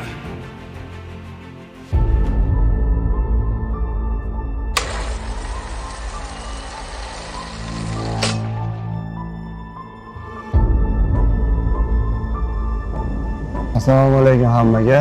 Ben Shokhzod, O'zbekistondan keldim. Klubim Ahmad klub. Men Xitoyda birinchi martaman. Xitoylik fanatlarga chiroyli bloq qilishga harakat qilaman. Xudo xolasa O'zbekiston fanatlarimga inshaalloh bayrog'imizni yuqoriga ko'taraman. 每一次比赛都是一种进步，都是一种学习。从上次的失利，我从中学到了很多东西，从而下来之后一直在加强自己。 Saperligimiz deb o'ylarimni ko'rdim. Xudo xolasa stokada urishar ekan. Buni Xudo xolasa bu harakat bo'yida ko'ramiz. Yuzim yorug' bo'lsin. Nakazat qilamiz Xudo xolasa. 还是那句话，不管对手是谁，我都会把他轰成渣。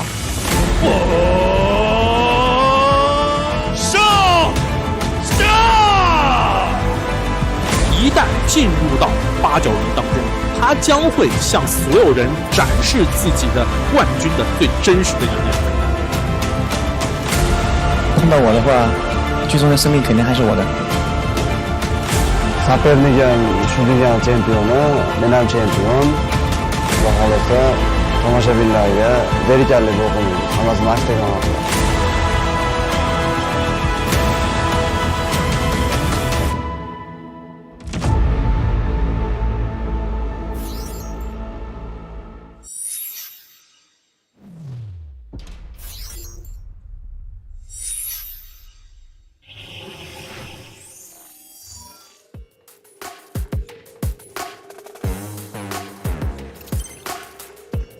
Now it's time for the main event of the evening, champion versus champion.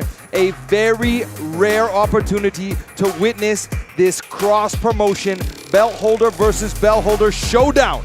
Making his way to the cage now from the blue corner, hailing from the country of Uzbekistan, it's Yoldashab Shokhzod, 25 years of age. This southpaw wrestling Sanda and MMA champion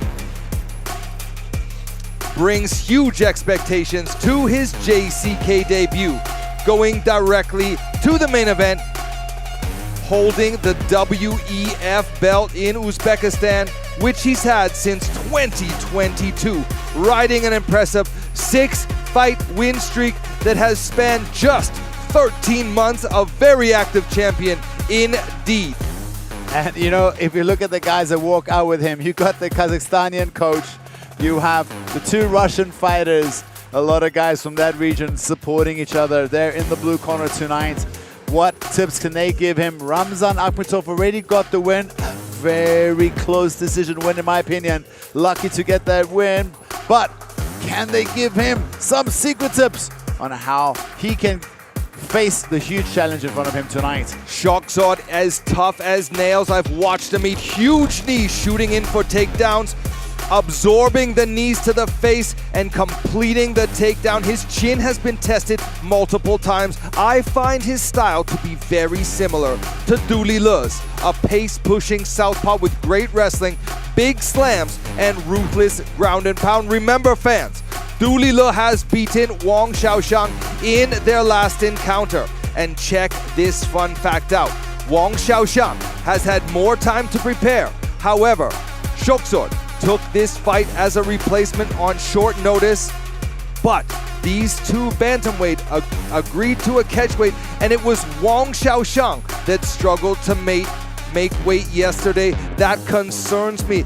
Is Wang prepared? Has he respected the threat that Shokhzod brings to this match? We'll find out soon enough.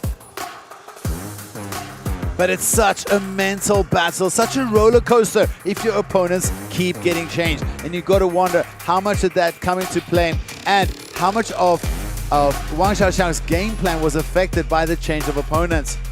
Is he at peace now? Has he passed the weight and familiarized himself with his new opponent and figured out a new game plan? Interesting. Shokhzod from Uzbekistan steps into the cage for his JCK debut.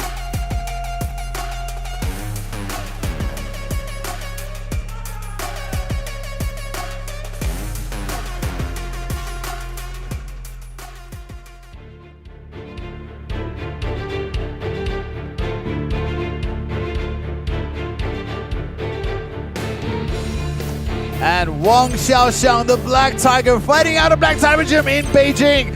No, he's not the owner of Black Tiger Gym. That's the name they chose for him because he fights like a tiger. He's the current JCK Bantamweight champion and one of the kindest and most honorable fighters in the community. He also fights his heart out, even though sometimes when he fights, you'll see a smile on his face while he's busy smashing or submitting or knocking his opponents out. When he gets hit, he's very willing to acknowledge his opponents, give them a nice wry smile, and get back to war. Remember, he won the million RMB 2 seasons ago.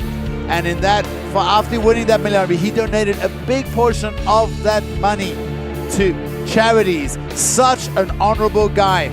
But this season he lost, and it was his last fight where he lost against Duila, and he missed out on his second million RMB. There wasn't much smack talk going back and forth from him towards the Uzbek. He was very respectful, but don't let that fool you. He is like that. He'll smile and be old friends and wants to be friends after the fight too. But trust me, when the cage doors lock, there's an animal that wakes up in Wang Sha, and he's incredibly dangerous. Let's not forget how he slept the elite striker Wu Zi very early in their fight with a heavy cross right to the chin, following up with devastating ground and pound, which sent the very elite striker packing and out of running for the million RMB. Wang Sha also has a formidable grinding pace that he just doesn't stop. It's like he only has one gear, and that is full pace forward. And his control against the cage, incredibly technical, very hard to keep him down. We saw Duila have his back with a full body triangle, and still Wang Sha was able to work out of those horrible positions. This guy is very well skilled in all aspects of MMA. This promises to be incredibly exciting.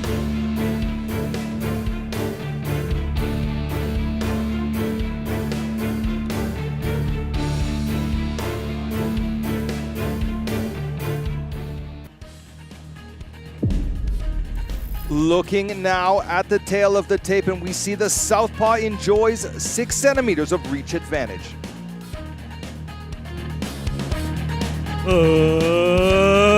Ladies and gentlemen, we are live in Shanxi, China. It's main event of this evening. This moment is truly I'll be waiting for. It's 5 rounds, 5 minutes. Mixed martial art contest. It's JCK MMA King Series Bantamweight Division. And now the officials are ready.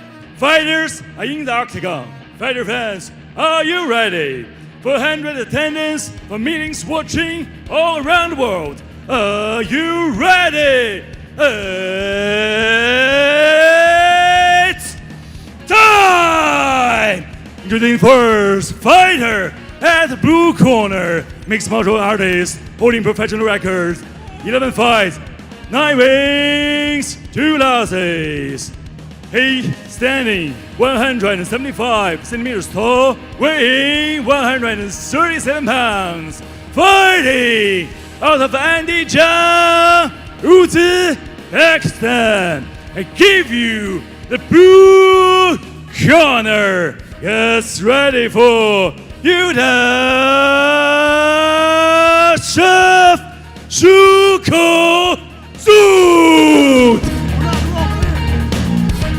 Now, introducing first opponent, fighter at the right corner. He stands 168 centimeters tall, weighing 138 pounds. This man is striker, holding professional record, 11 fights, 8 wins, 3 losses. Fighting out of Yunnan, China. He's a reigning, defending, undisputed JCK Bantamweight champion, the golden belt holder. I give you the one, the only, the Black Tiger Wang Sha.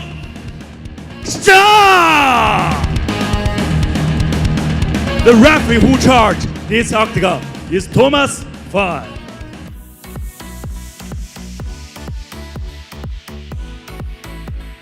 Fighters, fighters. Okay. You both know the rules, listen to me all the time, protect yourself all the time. You want to touch the gloves, do it now. Go back to your corner and get ready.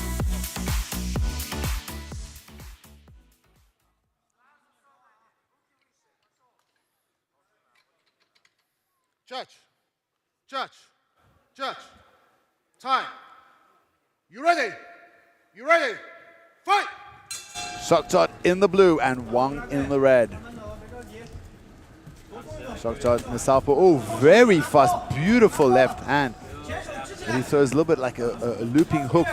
Almost went around the hand of Wang Sha. So far, it's very early in this fight, but so far, Shokhzod looks good. He's so fast. Those hands are finding way into the face of Wang. The beautiful head movement. Wang Shaoxiang switching to the southpaw stance. Remember, he likes to mirror his opponent's stance. Beautiful shot there from Shokhzod, and he gets Wang Shaoxiang on his back early in this round. Remember what I said, folks. Shokhzod fights very much like Doolittle, a very similar style. They're both southpaws. They both like takedowns. They both like ground and pound. But man, the speed of Shokhzod was really impressive. Looks like Wang Sha is starting to feed that in. He might be looking for a triangle, but look at Shokhzod. He's doing very good. Oh, this nice little hammer fist. Oh, nice. Beautiful body kick. Plexus. Watch the up kicks, Shokhzod. Wang Shaoxiang firing those heels up at Shokhzod, looking to surprise the WEF champion. Heavy punches there from the Uzbek fighter. Shokhzod slides out of that leg hold. Both fighters back to their feet, but Shokhzod looking to take this fight to the ground again. Hard knee there to the back of the thigh. Wang Sha walking towards the cage wall, using the cage wall to keep him up while he's fighting for some grips. Shokhzod does have that body, but look, he's got his arm in. Might want to look, there he goes, double, he goes underneath, gets that 50-50. The speed and the pace of Shokhzod is very impressive. They trade blows. This is a 5-round fight. How many times has Shokhzod gone 5 rounds? That we don't know.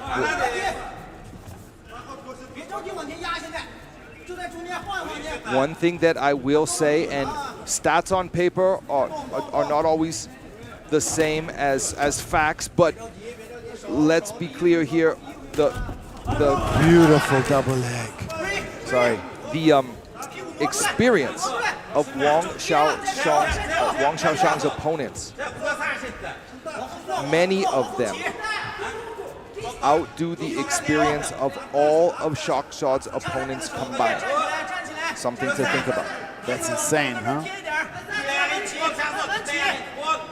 Uzi, for example, Doolittle, for example, both of those fighters have more fights and more wins than all of Shokhzod's opponents combined. That's insane. What a stat. Look at this, such a back and forth, the pace. Is Shokhzod gonna handle, can he keep this pace for 5 rounds? Wang Sha, he's definitely, I think he's taken a little bit more damage. He's obviously been taken down. Nothing significant. Oh, he's handling it very well, very durable. Ooh, nice. Hard punches there from Wang Shaoxiang.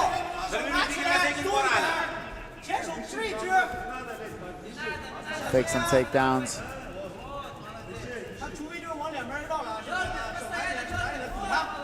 Slipping, moving.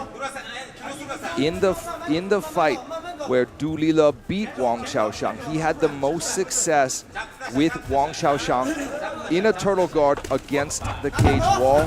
That was the best place to fight him on the ground. Look at this. Another beautiful. Shokhzod again gets the takedown. He drives him all the way across the ring. His takedowns are so explosive and he just doesn't stop running through. Looks like Wang Sha was starting to feed that arm through, trying to look for guillotine. We do know they have a very strong jiu-jitsu program there where he trains the Black Tiger. Obviously, the famous Chinese superstar, Zhang Weili, is from that gym.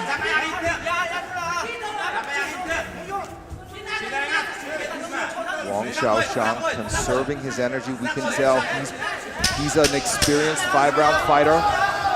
Oh, he might be able to give him some problem here.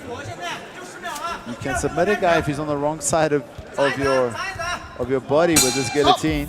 The clock ticks down. The first round of action is in the bag. Still 4 more to go if it is not stopped earlier.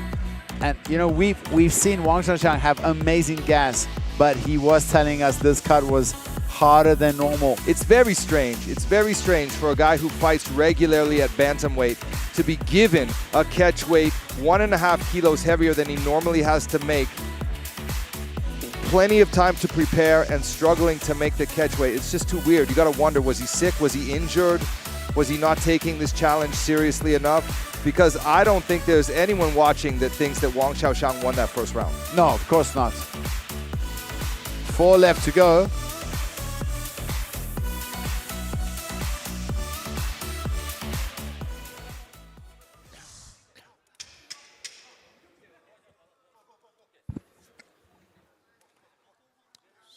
Seconds out.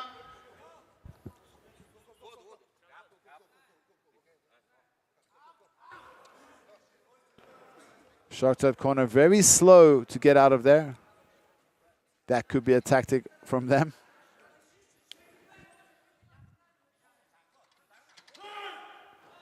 Another shout, a roar cry from Shokhzod. Round 2 begins. Shokhzod opens up with a fast left like he did in round 1.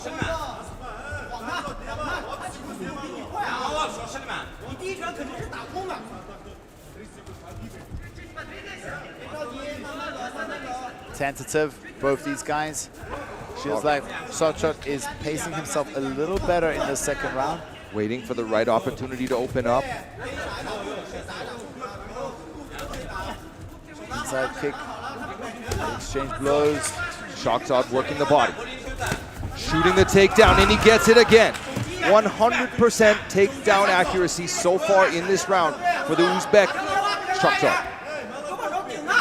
Look at that. Guard from Wang. Williams guard from Wang Sha. Will really be able to swim that left foot across the face of the Uzbek. Shokhzod. Oh, nice little short elbow. Oh, beautiful work from Wang Sha. Might be looking for an armbar. No.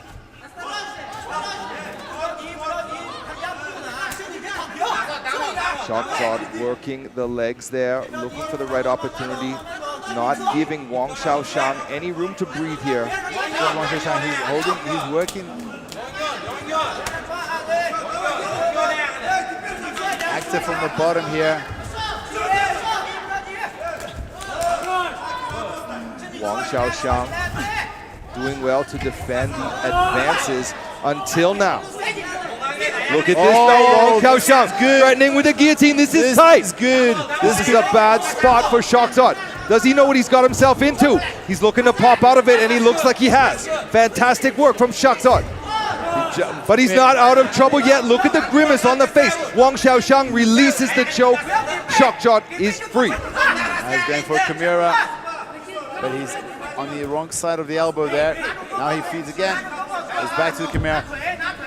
Looks like he's going for the leg as well. This is exactly the position that Doolittle used to beat Wang Sha in their latest fight. Top position in a turtle. Remember how well Wang Sha did in defending the back control? I would recommend Shokhzod take a page out of Doolittle's book and abandon the back attempt here. Just continue to pressure from top turtle guard and work the ground and pound from that position. Now he's got back control. Let's see if he does better than Dulilo has. Shokhzod doing really good, and he was so fast and correct in his defenses with all those submission attacks. In the Dulilo fight, Wang Sha was able to defend the choke, spin around inside so that he was on top inside the guard of Dulilo. Is he going to be able to do that here? Because from that position, he was able to score with big elbows in that Dulilo fight. This is something that Shokhzod really needs to concern himself with.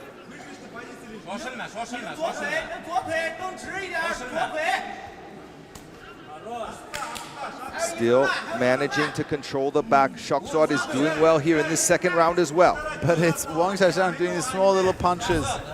He goes again. There he goes again for the, oh, and he might be, if he can lock his legs and keep it to this side, he might be able to give him a problem, but that arm doesn't look that tight. Still plenty of time, over a minute remains. Oh, he's locked up the legs. Now he's starting to put on the squeeze. Oh, that's a tap! That's a tap! Wang Sha comes from behind to slap on an arm in guillotine and come from behind win, beating the WEF champion, Wang Sha. A hard-fought win over a formidable opponent. Congratulations to Wang Sha tonight. Coming from behind, exactly the way you said it. Man, he slaps on that guillotine. He went for it earlier. Shokhzod did exactly the right thing, jumping over the other side. But finally, he cinched it up and puts on the squeeze. My, he was losing that fight until he wasn't. Exactly. Congratulations to our JCK Bantamweight champion. And also a big round of applause for Shokhzod. He did an amazing job. He got caught in a very difficult submission to escape from, forced to tap. We really hope to see him back here. He's a great fighter.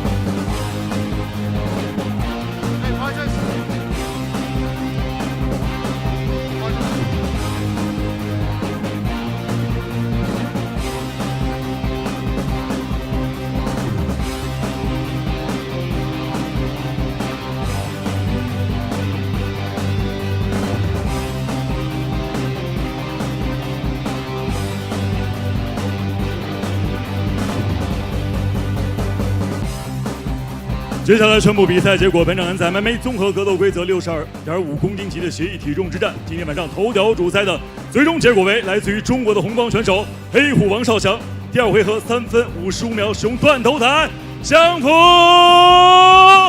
王少。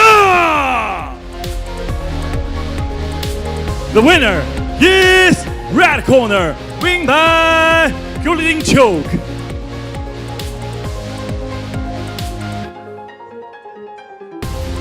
非常的精彩。少强，首先恭喜你获得了，其实我们这